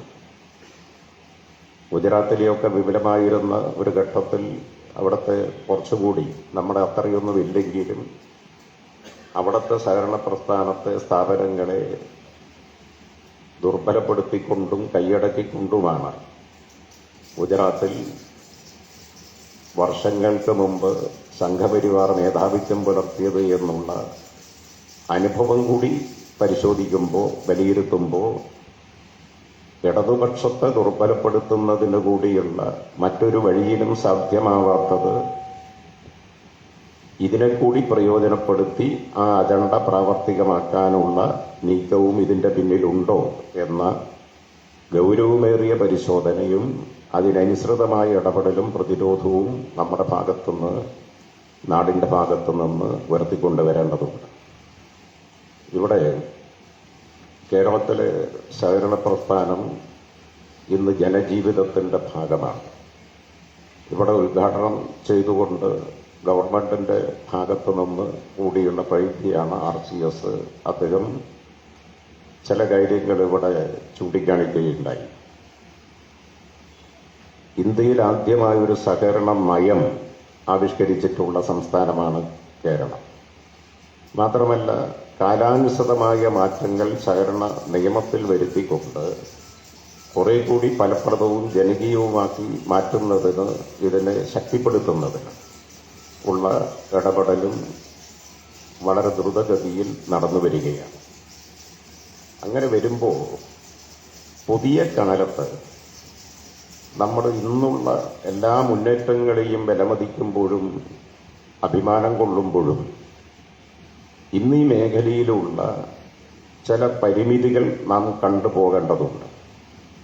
ഇതൊരു വലിയ അളവിൽ മുതിർന്നവർ മാത്രം ആശ്രയിക്കുന്ന, ബന്ധപ്പെടുന്ന ഒരു മേഖലയായി ചിലയിടങ്ങളിലെങ്കിലും ഇപ്പോഴും നിൽക്കുന്നു എന്നുള്ളത് ഒരു വസ്തുതയാണ്. അവിടെ RCS ഇപ്പോൾ ആലോചിച്ചുകൊണ്ടിരിക്കുന്ന, സർക്കാർ തലത്തിൽ, ഡിപ്പാർട്ട്മെന്റ് തലത്തിലൊക്കെ ആലോചിച്ചുകൊണ്ടിരിക്കുന്ന കാര്യങ്ങൾ ചൂണ്ടിക്കാണിക്കുകയുണ്ടായി. പുതിയ തലമുറയെ ഇതിന്റെ ഭാഗമായി, സഹകരണ മേഖലയുടെ ഭാഗമായി ആകർഷിക്കാനും പങ്കാളികളാക്കാനും നമുക്ക് സാധിക്കേണ്ടതാണ്. അതിന് ഇന്നത്തെ മാറിയ ഈ തിരക്ക് പിടിച്ച സാഹചര്യത്തിൽ ഡിജിറ്റൽ സംവിധാനം കുറെ കൂടി വിപുലപ്പെടുത്തുക എന്നുള്ളത് പരമപ്രധാനമാണ്. അത് ഏറ്റവും പ്രധാനമായിട്ടുള്ളൊരു ഘടകമായിട്ട് നാം കാണേണ്ടതാണ്. ഇപ്പോൾ AI ഉൾപ്പെടെ, ആർട്ടിഫിഷ്യൽ ഇന്റലിജൻസ് ഉൾപ്പെടെ, അതിപ്പോൾ കേരളത്തിൽ ആദ്യമായിട്ട് അവിടെ കണ്ണൂർ ജില്ലയിൽ അവിടെ ഒരു ബാങ്കിൽ ആർട്ടിഫിഷ്യൽ ഇന്റലിജൻസ് ഐസെന്റർ അത് സേവനം ആരംഭിച്ചിരിക്കുന്നു. വളരെ മനോഹരമായിട്ട് തോന്നി. അപ്പൊ ആ നിലയിലെല്ലാം ഈ പുതിയ സാങ്കേതിക വളർച്ചയെ എത്രത്തോളം നമുക്ക് പ്രയോജനപ്പെടുത്തി ഈ മേഖലയിൽ ഉപയോഗപ്പെടുത്താനാകും എന്നുള്ളത് അതീവ ഗൗരവമായി നാം കാണേണ്ടതാണ്.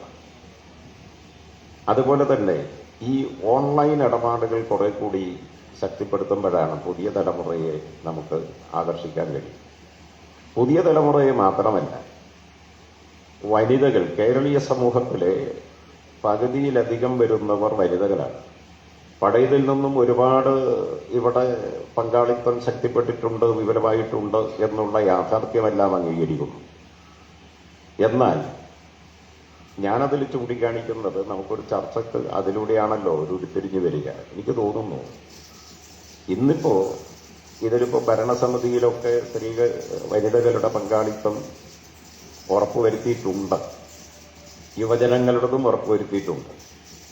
അത് കുറച്ചുകൂടി ഒന്ന് വർദ്ധിപ്പിക്കുന്നതിനെ കുറിച്ച് ഒരു ആലോചന വനിതകളുടേതൊക്കെ തദ്ദേശ സ്ഥാപനങ്ങളിലൊക്കെ 50%-ത്തിലെത്തിയിട്ടുണ്ട്.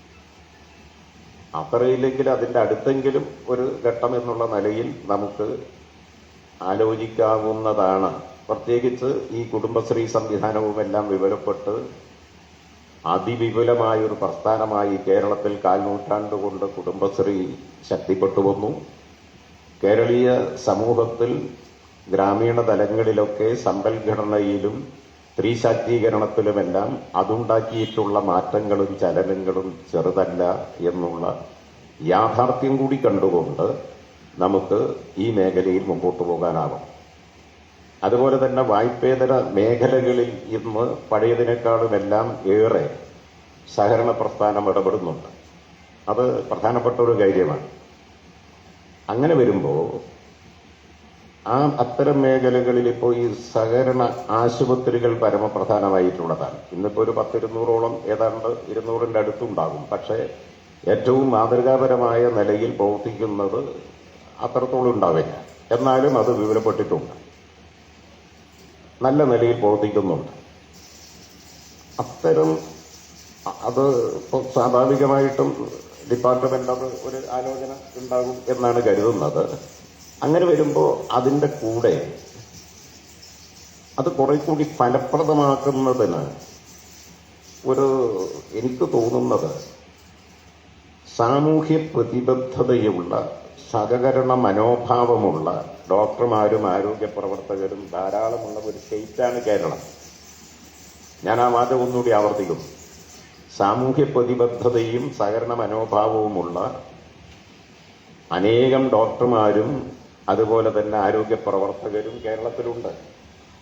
അത്തരത്തിലുള്ള ആളുകളെ കൂടി നമുക്ക് ഇതിന്റെ ഭാഗമാക്കി മാറ്റുന്നതിന്, ഇന്നത്തേതിനേക്കാളുമേറെ വിപുലമായ നിലയിൽ ഇതിന്റെ ഭാഗമാക്കി മാറ്റുന്നതിന് ഒരു പ്രത്യേക ശ്രദ്ധയും ഇടപെടലും അനിവാര്യമാണ് എന്ന് തോന്നുന്നു. അതുപോലെ തന്നെ വിവിധങ്ങളായ മേഖലകളിൽ വൈദഗ്ധ്യമുള്ള ഒരുപാട് വിദഗ്ധർ വ്യത്യസ്ത മേഖലകളിലുണ്ട്. എന്തുകൊണ്ട് അത്തരം മേഖലകളിലെല്ലാം ഈ വിദഗ്ധ വിഭാഗത്തെ വൈദഗ്ധ്യമുള്ള ആളുകളെ കൂടുതൽ പ്രയോജനപ്പെടുത്തി അങ്ങനെ വരുമ്പോൾ ഇതിനെ കാലോചിതമായി അതാത് ഘട്ടത്തിൽ ശക്തിപ്പെടുത്താനും വളർത്താനും എല്ലാം മാറ്റങ്ങൾ ഉൾക്കൊള്ളാനും എല്ലാം കഴിയും. ആ നിലയിലുള്ള ഒരിടപെടൽ ഉണ്ടാവണം. അതുപോലെ തന്നെ ഏറ്റവും മാതൃകാപരമായ നിലയിൽ കേരളത്തിൽ ഉയർന്നു നിൽക്കുന്ന ചില സഹകരണ സ്ഥാപനങ്ങളുണ്ട്. ഇപ്പോൾ Uralungal labour contract society, labour contract society ഇന്ന് ലോകത്ത് തന്നെ ഏറ്റവും തലയെടുപ്പോടെ ഉയർന്നു നിൽക്കുന്ന ഒരു സ്ഥാപനമാണ്. അതിന്റെ ഒരു പ്രത്യേകതയും അതിന്റെ ഉള്ളടക്കവും തൊഴിലാളികൾ തന്നെയാണല്ലോ. അതിന്റെ ഭരണസമിതിയുടെയും ഭൂരിഭാഗവും അവിടുത്തെ തൊഴിലാളികൾ തന്നെയാണ്. അപ്പൊ അതിന്റെ ഒരു മാതൃക എല്ലാ മേഖലയിലും അതേപോലെ ഇംപ്ലിമെന്റ് ചെയ്യാനല്ല, എന്നാൽ നമുക്ക് അതൊന്ന് പരിഗണിക്കാവുന്നതായിരിക്കണം.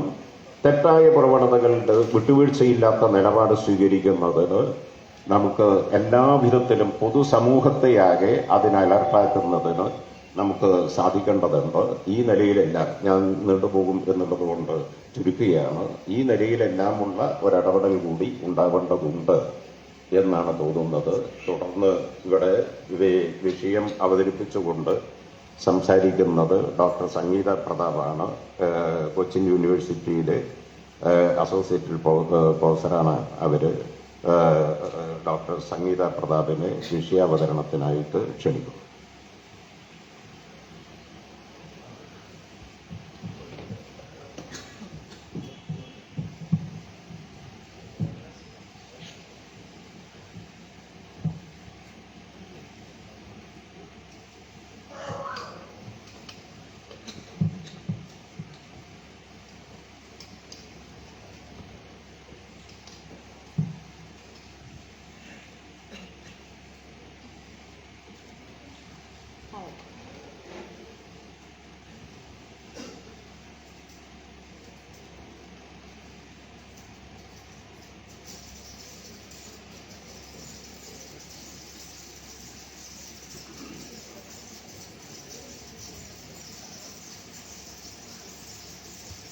എല്ലാവർക്കും നമസ്കാരം.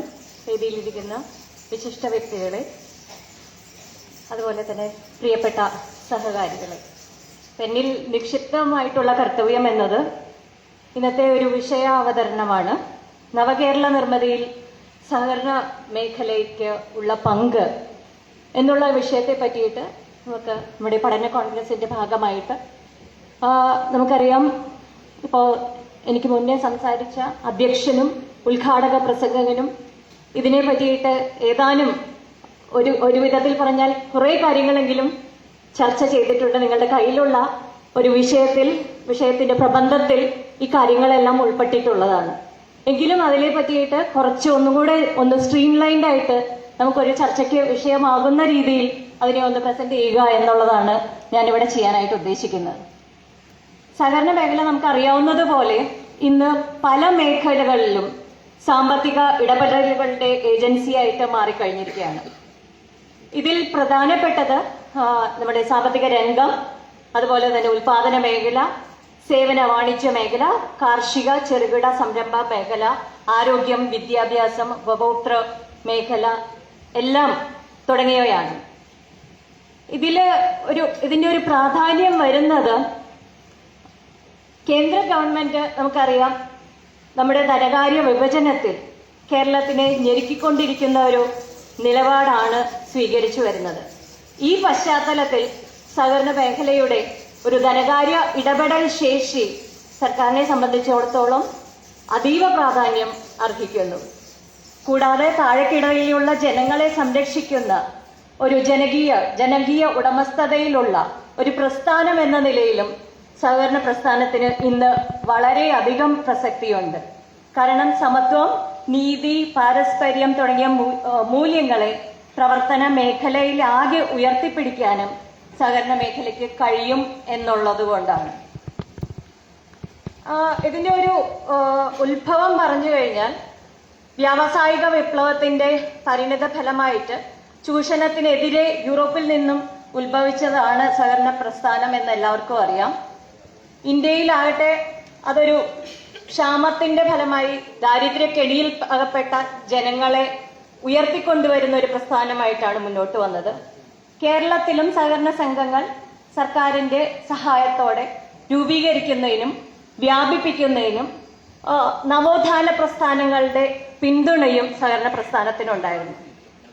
ഇതിൽ നിന്നാണ് ശരിക്കും പറഞ്ഞാൽ സാമൂഹിക നീതി, സാമ്പത്തിക മോചനം എന്നീ ലക്ഷ്യങ്ങൾക്ക് വേണ്ടി പരിശ്രമിച്ച പ്രസ്ഥാനം എന്ന നിലയിൽ ജനങ്ങളിൽ സഹകരണ പ്രസ്ഥാനത്തിന് ഐക്യബോധവും സംഘടനാശേഷിയും വളർത്തുന്ന ഒരു സാമൂഹ്യ പ്രസ്ഥാനമായിട്ട് മാറാൻ കഴിഞ്ഞിട്ടുള്ളത്. 1956 കേരള സംസ്ഥാനം രൂപീകൃതമാകുന്നതിന് മുമ്പ് തിരുവിതാംകൂർ, കൊച്ചി, മലബാർ പ്രത്യേക നിയമവ്യവസ്ഥകൾ ഉണ്ടായിരുന്നു. 69 നമ്മുടെ കേരള സഹകരണ സംഘ നിയമം നിലവിൽ വരികയും കാലക്രമത്തിൽ സാമൂഹിക സാമ്പത്തിക സാഹചര്യങ്ങളിൽ ഉണ്ടാകുന്ന മാറ്റങ്ങൾക്കനുസൃതമായി ഭേദഗതിയും പരിഷ്കാരങ്ങളും നടത്തിവരികയാണ്. ഇനി നമ്മളുടെ ഒരു ചർച്ച വരുന്നത് ഒരു കേരളത്തിന്റെ ബൃഹത്തായ സഹകരണ ശൃംഖല ഏതൊക്കെ മേഖലകളിൽ എത്രത്തോളം പ്രവർത്തനക്ഷമമായിട്ടുണ്ട് എന്നുള്ളതാണ്. അടുത്ത സ്ലൈഡിലേക്ക് കേരളത്തിലാകമാനം 23,000-ൽ പരം സംഘങ്ങൾ, സഹകരണ സംഘങ്ങൾ പ്രവർത്തിക്കുന്നുണ്ട്.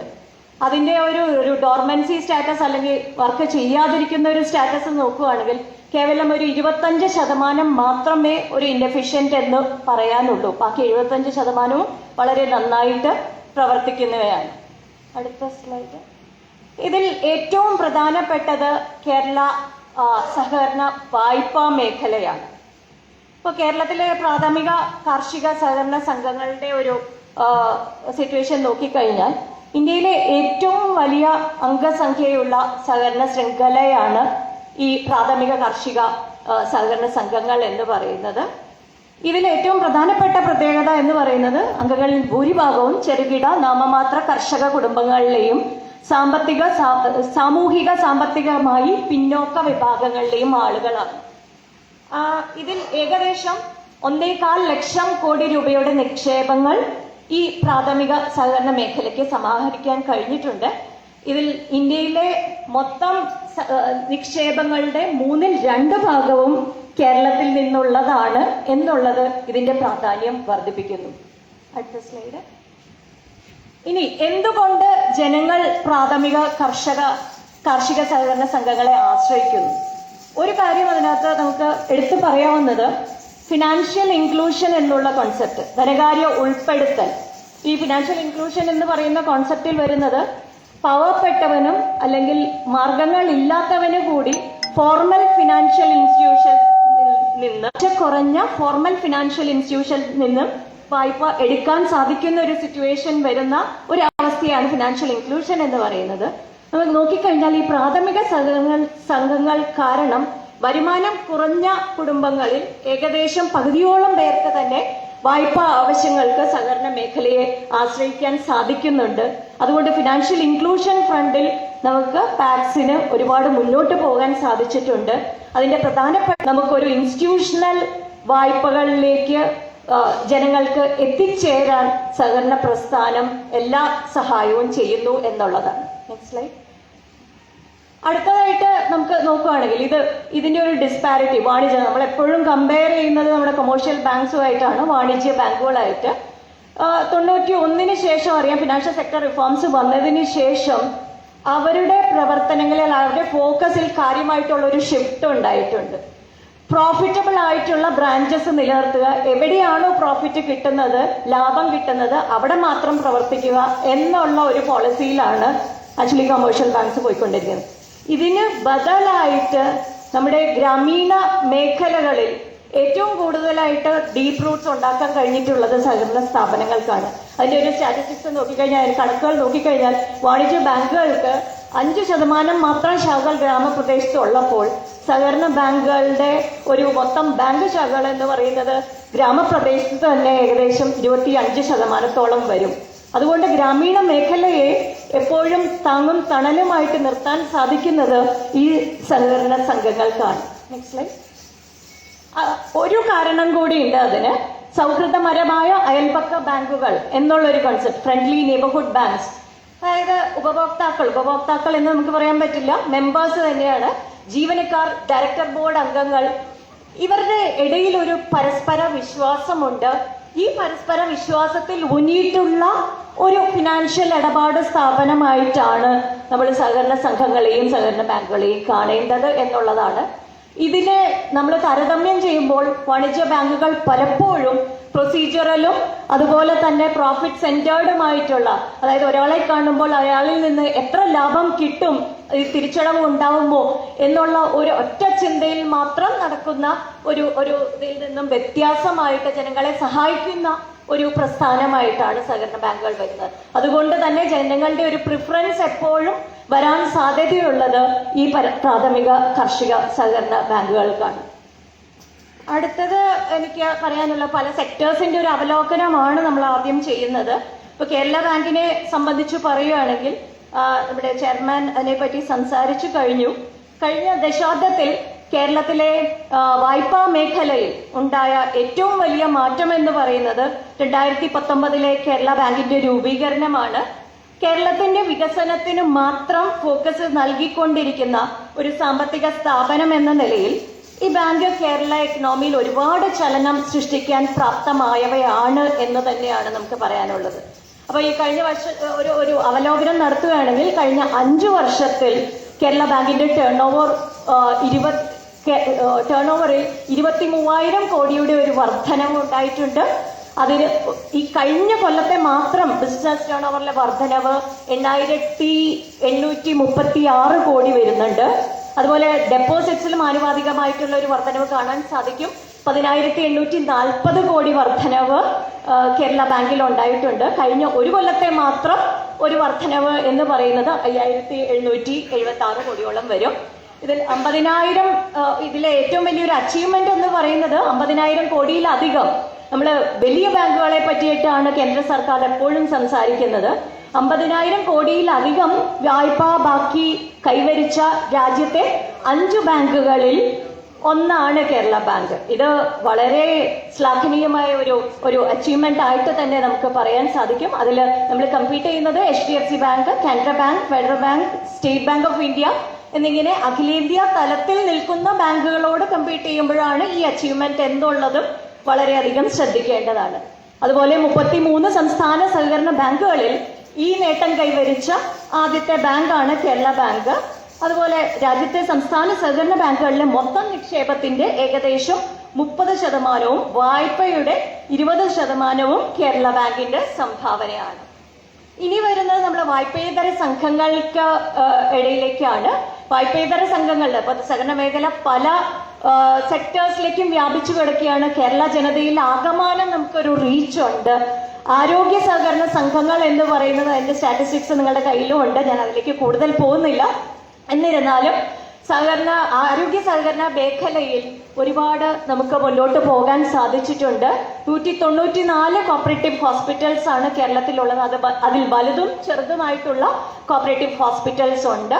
അതുപോലെ തന്നെ വിദ്യാഭ്യാസ സഹകരണ സംഘങ്ങൾ, വിദ്യാഭ്യാസത്തിന്റെ മേഖലയിലേക്ക് നമുക്കറിയാം ഇപ്പോൾ കേപ്പ് എന്ന് പറയുന്ന നമ്മുടെ കോപ്പറേറ്റീവ് അക്കാഡമി ഫോർ പ്രൊഫഷണൽ എഡ്യൂക്കേഷന്റെ കീഴിൽ ഒരുപാട് ലക്ഷ്യങ്ങളോടുള്ള പൊരുത്തക്കേടുകൾ പിന്നെ വിപണിയിലെ ഒരു പ്രസക്തിക്കുറവ്, ഇങ്ങനെയുള്ള പല കാരണങ്ങൾ ഐഡന്റിഫൈ ചെയ്തിട്ടുണ്ട്. ഇതിനെ ഓവർകം ചെയ്യുന്നതിനുള്ള ഇത് മറികടക്കുന്നതിനുള്ള കാര്യങ്ങളിലേക്ക് നമ്മൾ പോവേണ്ടതുണ്ട് എന്നുകൂടെ ഓർമ്മിപ്പിച്ചുകൊള്ളുന്നു. ഇനി അടുത്തതായിട്ട് നമ്മൾ വരുന്നത് ഈ ഒരു അവസാന ഭാഗത്തിലേക്കാണ്. നമ്മുടെ നേട്ടങ്ങളും പുതിയ പദ്ധതികൾ ലഭിച്ചിട്ടുണ്ട്, അതിനെപ്പറ്റി സംസാരിക്കാനായിട്ട് നമുക്ക് ഒരാളുങ്കൽ ലേബർ കോപ്പറേറ്റീവ് സൊസൈറ്റിന്റെ പ്രതിനിധി തന്നെ നമ്മുടെ കൂടെയുണ്ട്. അതുകൊണ്ട് ഞാൻ ഇതിലേക്ക് കൂടുതൽ പോകുന്നില്ല. ഒരുപാട് ആഗോള റാങ്കിങ്ങിൽ തന്നെ ഉൾപ്പെട്ട സഹകരണ സ്ഥാപനങ്ങൾ നമ്മുടെ കൂടെയുണ്ട്, കേരളത്തിൽ തന്നെയുണ്ട്. അതിൽ കേരള ബാങ്കും കൂടെ വരുന്നുണ്ട്. അതുപോലെ തന്നെ കൊല്ലം NS കോപ്പറേറ്റീവ് ഹോസ്പിറ്റൽ ICAയുടെ പൂർണ്ണ അംഗത്വവും ഏഷ്യ പസഫിക് മിർഗോയിനുള്ള അംഗീകാരവും വരുന്നുണ്ട്. ഇതില് എനിക്ക് പറയാനുള്ളത്, വേൾഡ് കോപ്പറേറ്റീവ് മോണിറ്ററിൽ ഗ്ലോബൽ ടോപ്പ് 300 കോപ്പറേറ്റീവ്സ് എന്നുള്ള പട്ടികയിൽ സ്ഥാനം പിടിക്കുമ്പോഴും ഈ റാങ്കിംഗ് മാനദണ്ഡങ്ങൾ പലപ്പോഴും ടേൺ ഓവർ, ആസ്തി മൂല്യം, വിപണി വിഹിതം എന്നുള്ളവയെ ആശ്രയിച്ചിട്ടുള്ളതാണ്. പക്ഷെ കേരളത്തിലെ ഒരു കേസ് എടുത്തു നോക്കിയാൽ ഇതില് വ്യാപ്തി, അതായത് എത്രത്തോളം ആളുകളിലേക്ക് ഇത് എത്തിച്ചേരാൻ സാധിച്ചിട്ടുണ്ട് എന്നുള്ളതിൽ ഒരു വേൾഡ് റാങ്കിംഗ് എടുത്തു നോക്കിയാൽ ഒരുപക്ഷെ കേരളം ഏറ്റവും മുന്നിൽ വരാൻ സാധ്യതയുണ്ട്. കാരണം നമുക്ക് ഒരിക്കലും കോപ്പറേറ്റീവ് ബിസിനസ്സിനെ ഒരു ബിസിനസ് പെർഫോമൻസിന്റെ പേരിൽ മാത്രം അളക്കാൻ സാധിക്കുന്നതല്ല എന്നുള്ള ഒരു കാര്യം കൂടെ നമ്മൾ മനസ്സിൽ വെച്ചുകൊണ്ട് വേണം ചിന്തിക്കാൻ. അവര് എത്രത്തോളം ആളുകളിലേക്ക് എത്തി, ഓരോ ആൾക്കാരിലും എത്രത്തോളം ഇമ്പാക്റ്റ് ഉണ്ടാക്കി എന്നുള്ള ഒരു മാനദണ്ഡം കൂടെ വരികയാണെങ്കിൽ മാത്രമാണ് നമുക്ക് കുറച്ചുകൂടെ ഇതിനെ എക്സ്പ്ലെയിൻ ചെയ്യാൻ കഴിയുക എന്നുകൂടി ഓർമ്മിപ്പിച്ചുകൊള്ളട്ടെ. ഇനി അടുത്തതായിട്ട് വരുന്നത്, നമുക്ക് ഇത് ഞാൻ കൂടുതൽ വിവരിക്കുന്നില്ല. അഡ്മിനിസ്ട്രേറ്റീവ് റിഫോംസ് ഇൻ കോപ്പറേറ്റീവ് സെക്ടറിനെ പറ്റി നമ്മുടെ ബഹുമാനപ്പെട്ട രജിസ്ട്രാർ പറഞ്ഞു കഴിഞ്ഞു. അതുപോലെ തന്നെ digital infusion in cooperative sector എല്ലാ സ്ഥലങ്ങളിലേക്കും, ഇപ്പൊ നമുക്ക് ഇതൊന്ന് നോക്കിക്കഴിഞ്ഞാൽ നമുക്ക് ഒരുപക്ഷെ കഴിഞ്ഞ കാലഘട്ടങ്ങളിൽ വന്ന ന്യൂനതകൾ എന്ന് പറയുന്നത് നമ്മുടെ ഒരു റെഗുലേഷൻസ് അനുസരിച്ച് നമുക്ക് പെർഫെക്റ്റ് ആയിട്ടുള്ള ഒരു എൻഫോഴ്സ്മെന്റ് ഉണ്ടായിരുന്നില്ല, അല്ലെങ്കിൽ നമുക്ക് എപ്പോഴും അതിന്റെ ഒരു ഇൻസ്പെക്ഷനും ഓഡിറ്റിലേക്കും കാര്യമായിട്ട് കടക്കാൻ കഴിഞ്ഞിരുന്നില്ല. പക്ഷെ ഇതിനെ മറികടക്കാനുള്ള സംവിധാനങ്ങൾ അപ്പോഴപ്പോഴായിട്ട് നമുക്ക് ഇതിലേക്ക് എത്തിനോക്കാനുള്ള, അതുപോലെ തന്നെ ട്രാൻസ്പെറൻസി കൊണ്ടുവരാനുള്ള സംവിധാനങ്ങൾ ഡിജിറ്റൽ ഇൻഫ്യൂഷന്റെ ഭാഗമായിട്ട് സഹകരണ മേഖലയിലേക്കും എത്തിക്കഴിഞ്ഞു. അഡ്മിനിസ്ട്രേറ്റീവ് റിഫോംസും വന്നു കഴിഞ്ഞു. അതുകൊണ്ട് ഇത് ഒരു സഹകരണ സംവിധാനം കുറ്റമറ്റതാക്കി മുന്നോട്ട് പോകാൻ കഴിയും എന്ന് നമുക്ക് ജനങ്ങളിൽ ഒരു വിശ്വാസം സൃഷ്ടിക്കാൻ ഈ റിഫോംസിനും ഡിജിറ്റൽ ഇൻഫ്യൂഷൻസിനും തീർച്ചയായിട്ടും സാധിക്കും. അടുത്ത സ്ലൈഡ്. പുതിയ ഗ്രാമീണ പദ്ധതികളെ പറ്റിയിട്ടും അദ്ദേഹം പറയുകയുണ്ടായി. മുറ്റത്തെ മുല്ല, അതുപോലെ തന്നെ ബാക്കോസ് സ്പോട്ടിനെ പറ്റിയൊക്കെ വിവരിച്ചു പറയുകയുണ്ടായി. അതുകൊണ്ട് ഞാൻ ഈ ഒരു മേഖലയിലേക്ക് കടക്കുന്നില്ല. ഒരുപാട് പുതിയ സ്കീമുകളും ഇനി അങ്ങോട്ട് പോകുമ്പോൾ 10 കൊല്ലത്തിലേക്ക് നമ്മൾ വിഭാവനം ചെയ്യുന്നത് നമ്മളുടെ പല മേഖലയെ ഒന്നുകൂടെ ഇൻക്ലൂസീവായിട്ട് കൊണ്ടുപോകാൻ പറ്റിയ സ്കീംസ് ആണ്. അതിലേക്ക് നമ്മൾ ചിന്തിക്കണം. ന്യൂ ഇനീഷ്യേറ്റീവ്സ് എന്ന് പറയുന്നത്, ഇതിൽ നമുക്കറിയാം, ഇതിൽ കൂടുതലായിട്ടും വരുന്നത് ഓരോ സ്ത്രീകൾ, അതുപോലെ അശരണരായിട്ടുള്ളവർ, അതുപോലെ ആലംബഹീനരായിട്ടുള്ള ആൾക്കാർ, അതുപോലെ ഡിജിറ്റൽ മേഖലയിൽ for example gig workers cooperative, platform cooperatives എന്ന് പറയുന്ന കോപ്പറേറ്റീവ് കണക്ട്, അതുപോലെ അങ്ങാടി ആപ്പ്. ഇതിലൊരു സംഗതി എനിക്ക് പറയാനുള്ളത്, യുവത ഇപ്പോൾ ഡിജിറ്റൽ റെവല്യൂഷന്റെ കയ്യിലാണ്. അതിലൂടെ പോയെങ്കിൽ മാത്രമേ നമ്മുടെ യുവജനങ്ങളിലേക്ക് നമുക്ക് എത്താൻ സാധിക്കുകയുള്ളൂ. അപ്പൊ അതിലേക്കുള്ള ഏറ്റവും അടുത്തു വരുന്ന ഒരു സ്റ്റെപ്പ് തന്നെയായിട്ടാണ് ഈ ഡിജിറ്റൽ ഇൻഫ്യൂഷനെ നമുക്ക് കാണാൻ സാധിക്കുന്നത്. സഹകരണ മേഖലയിലും യുവതയ്ക്ക് അനുസൃതമായിട്ടുള്ള ഉൽപ്പന്നങ്ങളും അതുപോലെ തന്നെ സർവീസസും കൊണ്ടുവരാൻ സാധിക്കുമെങ്കിൽ മാത്രമേ നമുക്ക് ഇവരെയും കൂട്ടിയിട്ട് മുന്നോട്ട് സഹകരണ പ്രസ്ഥാനത്തിനെ നയിക്കാൻ സാധിക്കുകയുള്ളൂ. അടുത്തത് നമ്മുടെ വെല്ലുവിളികളെയും അവസരങ്ങളെയും പറ്റിയിട്ടുള്ള ഒരു ചർച്ചയ്ക്ക് കൂടെ ഈ വേദി ഓപ്പൺ ചെയ്ത് വരികയാണ്. അതിൽ ഒന്നാമതായിട്ട് കേന്ദ്ര സർക്കാർ ഉയർത്തുന്ന ഭീഷണികളെ പ്രതിരോധിക്കുന്ന തത്വങ്ങൾക്ക് മുകളിൽ ഇന്റഗ്രൽ ഹ്യൂമനിസം എന്ന ആശയം കൊണ്ടുവരിക, അതുപോലെ തന്നെ ഇതെല്ലാം ഒരു വർഗീയ ചിന്തകൾക്ക് മൂടുപടം സൃഷ്ടിക്കുക എന്നുള്ള ഒരു സംഗതി കൂടെ അവിടെ ഒരു രാഷ്ട്രീയമായിട്ട് വരുന്നുണ്ടോ എന്നുള്ളത് നമുക്ക് ചിന്തിക്കേണ്ടതാണ്. അതുപോലെ സഹകരണ പ്രസ്ഥാനം നമ്മൾ ഇതുവരെ സൃഷ്ടിച്ചിട്ടോ, നമുക്കറിയാം കേരളത്തിലെ പല പദ്ധതികളെയും നമുക്കൊന്ന് അതിനെപ്പറ്റി ചിന്തിക്കേണ്ടതുണ്ട്. മൾട്ടി സ്റ്റേറ്റ് കോപ്പറേറ്റീവ്സ്, അതുപോലെ നേരത്തെ വന്നിട്ടുള്ള കുടുംബശ്രീക്ക് ബദലായിട്ട് വന്നിട്ടുള്ള അക്ഷയശ്രീ, അത് എന്തിനു വേണ്ടിയിട്ടുള്ളതാണ്, അതുപോലെ കേന്ദ്ര പിന്തുണയോടെ മാത്രം വരാവുന്ന FPOs, സൂപ്പർ മാർക്കറ്റ്സ്, അതുപോലെ ആദിവാസി മേഖലയിലുള്ള സ്കീംസ്, ഇതിനെ പറ്റിയിട്ടെല്ലാം നമ്മൾ ഒന്നുകൂടെ ചിന്തിക്കേണ്ടതുണ്ട്. ഈ ഇത് ഭീഷണികളാണോ, അത് പ്രതിരോധിക്കേണ്ട മാർഗങ്ങൾ എന്തൊക്കെ എന്നുള്ളത് നമ്മൾ കാര്യമായിട്ട് ചിന്തിക്കേണ്ട വിഷയങ്ങളാണ്. ഇനി അതിലേക്ക് വന്നു കഴിഞ്ഞാൽ അർബൻ സഹകരണ സംഘങ്ങളുടെ ബാങ്കുകളുടെ ബാങ്കിംഗ് നിയന്ത്രണ അധികാരം സംസ്ഥാന സഹകരണ രജിസ്ട്രാറിൽ നിന്ന് റിസർവ് ബാങ്ക് ഓഫ് ഇന്ത്യയിലേക്ക് കൂടുതലായിട്ട് വ്യാപിപ്പിച്ചു.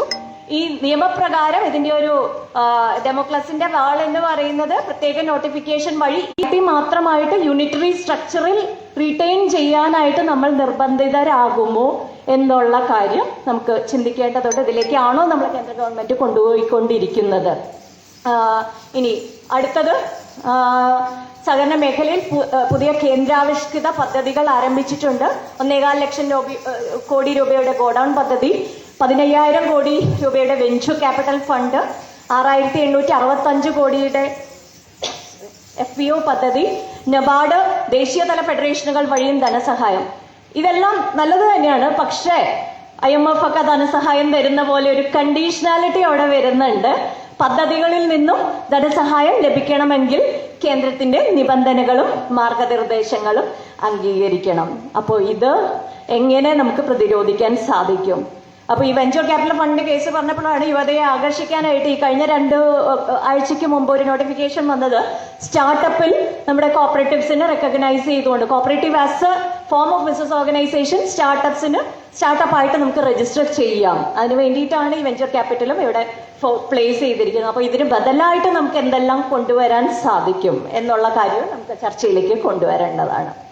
അതുപോലെ തന്നെ അടുത്തത്, പുതിയ ദേശീയ സഹകരണ നയം, ഏകീകൃത ബൈലോ, പുതിയ സോഫ്റ്റ്വെയർ സംവിധാനം, കോമൺ സോഫ്റ്റ്വെയർ, അതുപോലെ തന്നെ എല്ലാ മേഖലകളിലും ദേശീയ ഫെഡറേഷനുകൾ, സംസ്ഥാന NOC ഇല്ലാതെയും ചില സാഹചര്യങ്ങളിൽ മൾട്ടി സ്റ്റേറ്റ് സഹകരണ സംഘം രജിസ്റ്റർ ചെയ്യാനുള്ള സൗകര്യം, ഇതെല്ലാം കേന്ദ്ര ആവിഷ്കൃതമായിട്ടുള്ള പുതിയ പദ്ധതികളാണ്. ഇതിനെ നമ്മൾ എങ്ങനെയാണ് കാണേണ്ടത് എന്നുള്ളത് ഈ ഒരു സഭ ചർച്ച ചെയ്യേണ്ടതാണ്. അതുപോലെ നമ്മുടെ ചെയർമാൻ പറഞ്ഞതുപോലെ സഹകരണ ബാങ്കുകളിൽ നമ്മൾ തിരുത്തലുകളും ആവശ്യമാണ്. എവിടെയാണോ പിഴവുകൾ വന്നിട്ടുള്ളത് അവിടെ അനിവാര്യമായിട്ടുള്ള തിരുത്തലുകൾ നമുക്ക് വേണം എന്നുള്ളത് അംഗീകരിക്കണം. എല്ലാ മേഖലയിലും ഈ തിരുത്തലുകൾ വരുന്നുണ്ട്. അപ്പോൾ അതിൽ നമുക്ക് ലക്ഷ്യമാക്കുന്നത് സുതാര്യത, ഉത്തരവാദിത്വം, നിക്ഷേപകരുടെ സംരക്ഷണം, സഹകരണ മേഖലയിൽ വിശ്വാസ പുനഃസ്ഥാപനം. ഓക്കെ, ഇതിൽ നമുക്ക് നോക്കുകയാണെങ്കിൽ ഈ ക്രമക്കേടുകൾ കണ്ടെത്തിയിട്ടുള്ളത് വളരെ ചെറിയ ശതമാനം സംഘങ്ങളിലാണ്. പക്ഷെ ഇതിന്റെ ഒരു വ്യാപ്തി എന്ന് പറയുന്നത് സഹകരണ മേഖല ആകെ പ്രശ്നത്തിലാണ് എന്ന തരത്തിലുള്ള ഒരു പ്രചരണം ഉണ്ടാവുന്നുണ്ട്. നമുക്കെല്ലാം അറിയാം, ബാങ്കിങ് എന്ന് പറയുന്നത് ഒരു വിശ്വാസത്തിന്റെ പുറത്ത് പോകുന്ന ഒരു പ്രസ്ഥാനമാണ്, അല്ലെങ്കിൽ ഒരു ബിസിനസ് ആണ്. ഇത് കമേഴ്ഷ്യൽ ബാങ്ക്സ്, വാണിജ്യ ബാങ്കുകൾക്കാണെങ്കിലും ഇതേ തത്വം ആപ്ലിക്കബിൾ ആണ്. ആ ബാങ്ക് ഫെയിൽ ചെയ്യാണ് എന്ന് പറയുകയാണെങ്കിൽ എല്ലാ ഡെപ്പോസിറ്റേഴ്സും അവിടെ ബാങ്കിലേക്ക് ഡെപ്പോസിറ്റ് വിഡ്രോ ചെയ്യാൻ പോയിരിക്കും. ഒരു ബാങ്കിനും എല്ലാ ഡെപ്പോസിറ്റേഴ്സിനും ഇമ്മീഡിയറ്റ്ലി ലോണ് ഡെപ്പോസിറ്റ് തിരിച്ചു കൊടുക്കാൻ സാധിക്കില്ല. അപ്പോൾ വിശ്വാസമാണ് എല്ലാ ബാങ്കിങ് സ്ഥാപനങ്ങളുടെയും അടിസ്ഥാന പ്രമാണം എന്നുള്ളത് കൊണ്ട് തന്നെ ഈ വിശ്വാസത്തിന് നമ്മൾ കോട്ടം തെറ്റാതെ സൂക്ഷിക്കണം. ഈ 2% സംഘങ്ങളിൽ വന്നിട്ടുള്ള അപജയങ്ങളെ നമ്മൾ ഓവർകം ചെയ്യാനായിട്ട് ഉള്ള പ്രവർത്തനങ്ങൾ നടക്കണം. ക്രമക്കേടുകൾ ഇല്ലാത്ത സംഘങ്ങൾക്ക് എന്തെങ്കിലും ആയിട്ടുള്ള കാര്യം അഡ്മിനിസ്ട്രേറ്റീവ് റിഫോംസ് തലത്തിൽ നമ്മൾ ഒത്തിരി മുന്നോട്ട് പോയിട്ടുണ്ട്. ഭരണപരമായ പരിഷ്കാരങ്ങൾ, ഇങ്ങനെയുള്ള അപജയങ്ങൾ ഇനിയും ഉണ്ടാവില്ല എന്നുള്ളത് ഉറപ്പ് നൽകുന്നത് ജനങ്ങളിലേക്ക് എത്തണം. ഒരു വിശ്വാസം സൃഷ്ടിക്കുക എന്നുള്ളതായിരിക്കണം നമ്മളുടെ ഒരു ആവശ്യം. സഹകരണ നിയമത്തിലും മാനുവലിലും ഗൗരവമായ ഭേദഗതികൾ ഉണ്ടായിട്ടുണ്ട്. 3 തവണയിൽ കൂടുതൽ ഭാരവാഹിത്വം വഹിക്കാനായിട്ട് സാധിക്കില്ല. ഓഡിറ്റ് പരാമർശങ്ങൾ പൊതുയോഗത്തിൽ നിർബന്ധമായിട്ടും അവതരിപ്പിക്കണം. ഭാരവാഹികൾ, ജീവനക്കാർ, ബന്ധുക്കൾ എന്നിവരുടെ വിവരങ്ങൾ പ്രസിദ്ധീകരിക്കണം. എന്ന് വെച്ചാൽ നമുക്കൊരു ട്രാൻസ്പെറൻസി എൻഷുർ ചെയ്യാണ്. അതുപോലെ തന്നെ ജനങ്ങളിലേക്ക് വിശ്വാസം നമ്മൾ ഊട്ടിയുറപ്പിക്കുകയാണ്. അപ്പൊ ഇതിലേക്ക് നമുക്ക് എന്തൊക്കെ ചെയ്യാൻ സാധിക്കും എന്നുള്ളത്. അതുപോലെ അടുത്തത്, കർശന നടപടി. വകുപ്പ് അന്വേഷണത്തിൽ ക്രമക്കേടുകൾ തെളിഞ്ഞ സംഘങ്ങൾക്കെതിരെ കർശന നടപടി സ്വീകരിക്കണം എന്നുള്ളത് ഒരു വലിയ കാര്യമായിട്ട് തന്നെ നമ്മൾ എടുക്കണം. അത് മുന്നോട്ട് പോവുകയും വേണം. അതുപോലെ തന്നെ എവിടെയാണോ നിക്ഷേപ ഗ്യാരണ്ടി സ്കീമിന്റെ അടിസ്ഥാനത്തിൽ നിക്ഷേപകർക്ക് ഗഡുക്കളായിട്ടെങ്കിലും പണം തിരികെ നൽകാനുള്ള ഒരു പ്രവർത്തനം ഉണ്ടാകണം. അതുപോലെ തന്നെ പൊതുപ്രവർത്തകർ സഹകരണ ബാങ്കുകളിൽ നിന്നും എടുത്തിട്ടുള്ള വലിയ വായ്പകൾ വെളിപ്പെടുത്തണം. ഇങ്ങനെയുള്ള അഡ്മിനിസ്ട്രേറ്റീവ് റിഫോംസ് തലത്തിലേക്കുള്ള ഒത്തിരി നിർദ്ദേശങ്ങൾ വന്നു കഴിഞ്ഞു.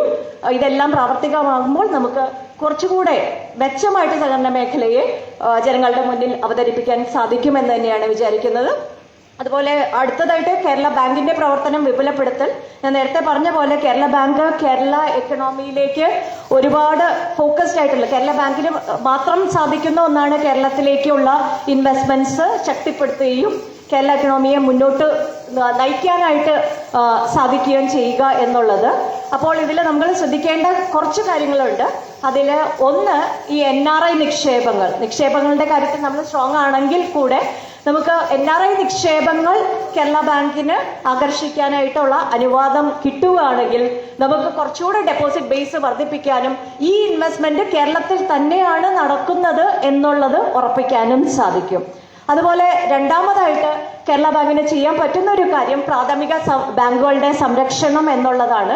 ഒരു സംരക്ഷണ കവചമായിട്ട് കേരള ബാങ്കിന് പ്രവർത്തിക്കാൻ കഴിയും. അതുപോലെ തന്നെ നമ്മൾ നേരത്തെ പറഞ്ഞ പോലെ ഡിജിറ്റൽ ബാങ്കിങ്ങിലേക്ക് വരാതെ നമ്മുടെ പുതിയ തലമുറ നമ്മുടെ ഫോണിൽ നിന്നാണ് എല്ലാ കാര്യങ്ങളും ചെയ്യുന്നത്. ഈ ഡിജിറ്റൽ ബാങ്കിങ് ഇല്ലാതെ നമുക്ക് എക്സിസ്റ്റ് ചെയ്യുക എന്നുള്ളത് പറയുന്നത് അപ്രാപ്യമാണ്. അപ്പൊ അതുകൊണ്ട് ആധുനിക ബാങ്കിങ് സൗകര്യങ്ങൾ കേരള ബാങ്കിനോട് ചേർന്ന് നമുക്ക് പ്രാഥമിക ബാങ്കുകൾ കൂടെ കൊടുത്തുകൊണ്ട് ഇതിനെ വളരെ വിപുലമായിട്ട് കൊണ്ടുപോകാൻ സാധിക്കും. അതുപോലെ ശക്തമായ മേൽത്തട്ടിലെ ബാങ്കിങ് എന്നുള്ളത് പ്രാഥമിക ബാങ്കുകൾക്ക് ഒരു ഉറപ്പ് നൽകാനായിട്ട് ഇവർക്ക് സാധിക്കും.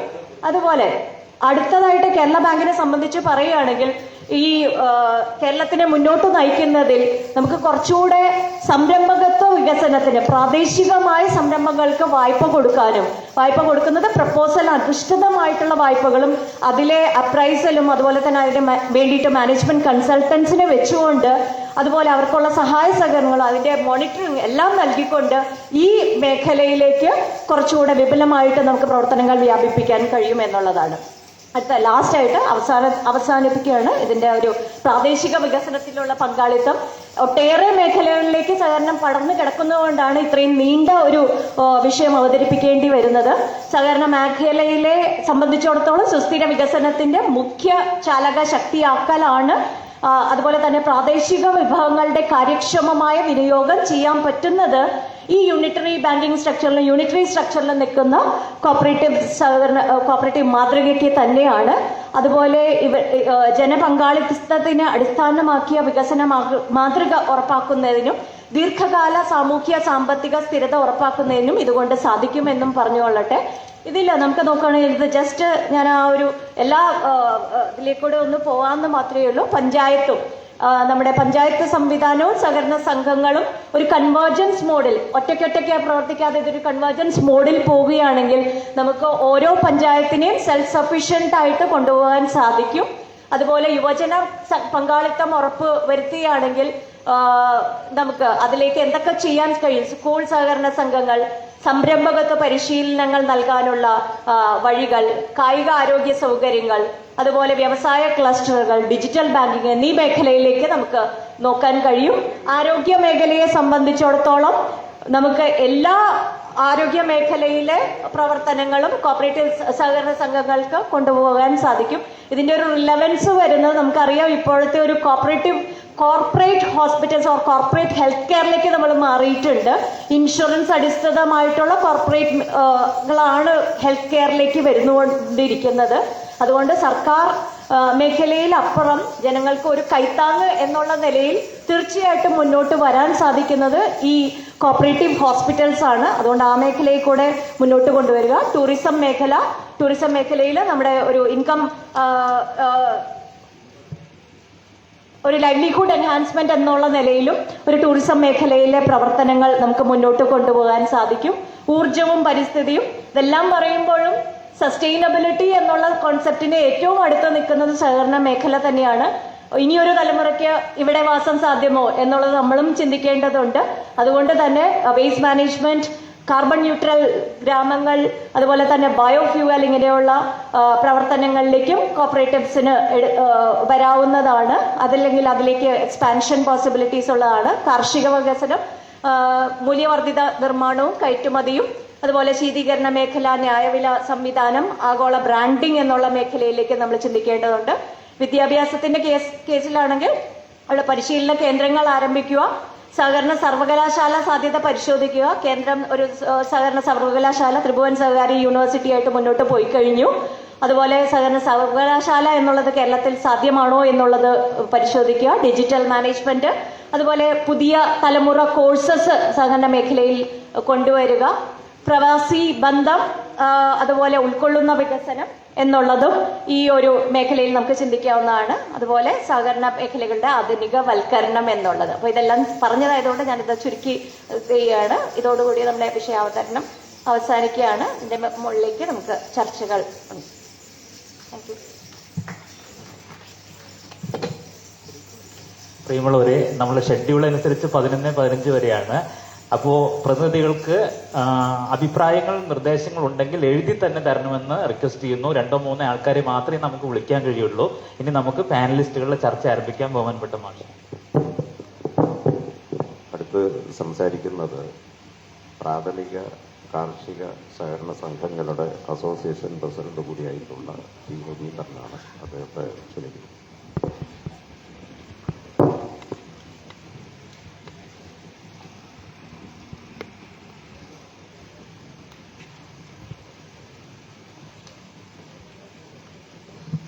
പരിമിതമായ ഒരു സമയത്തിനിടയിൽ ചില പോയിന്റുകൾ മാത്രം ഞാൻ പറഞ്ഞു പോകാനാണ് ഉദ്ദേശിക്കുന്നത്. ദേശീയ സഹകരണ നയത്തിലൂടെയും കേന്ദ്ര സഹകരണ മന്ത്രാലയത്തിലൂടെയും കേരളത്തിലെ സഹകരണ മേഖലയെ ബാധിക്കുന്ന തെറ്റായ ഇടപെടലുകളെ സംബന്ധിച്ച് ധാരാളം സൂചനകൾ ഇവിടെ വരികയുണ്ടായി. പൊതുവിൽ ഇതിനെ രാഷ്ട്രീയമായി നിയമപരമായി നേരിടുക എന്നുള്ളത് വളരെ പ്രധാനമായിട്ടുള്ളൊരു കാര്യമാണ്. ഇതിന് സംസ്ഥാന സർക്കാരും സഹകരണ മേഖലയിലെ സംസ്ഥാനാടിസ്ഥാനത്തിൽ കേന്ദ്രീകരിച്ച് പ്രവർത്തിക്കുന്ന സംഘടനകൾ കൂട്ടായി പ്രവർത്തിക്കുകയാണ് വേണ്ടത്.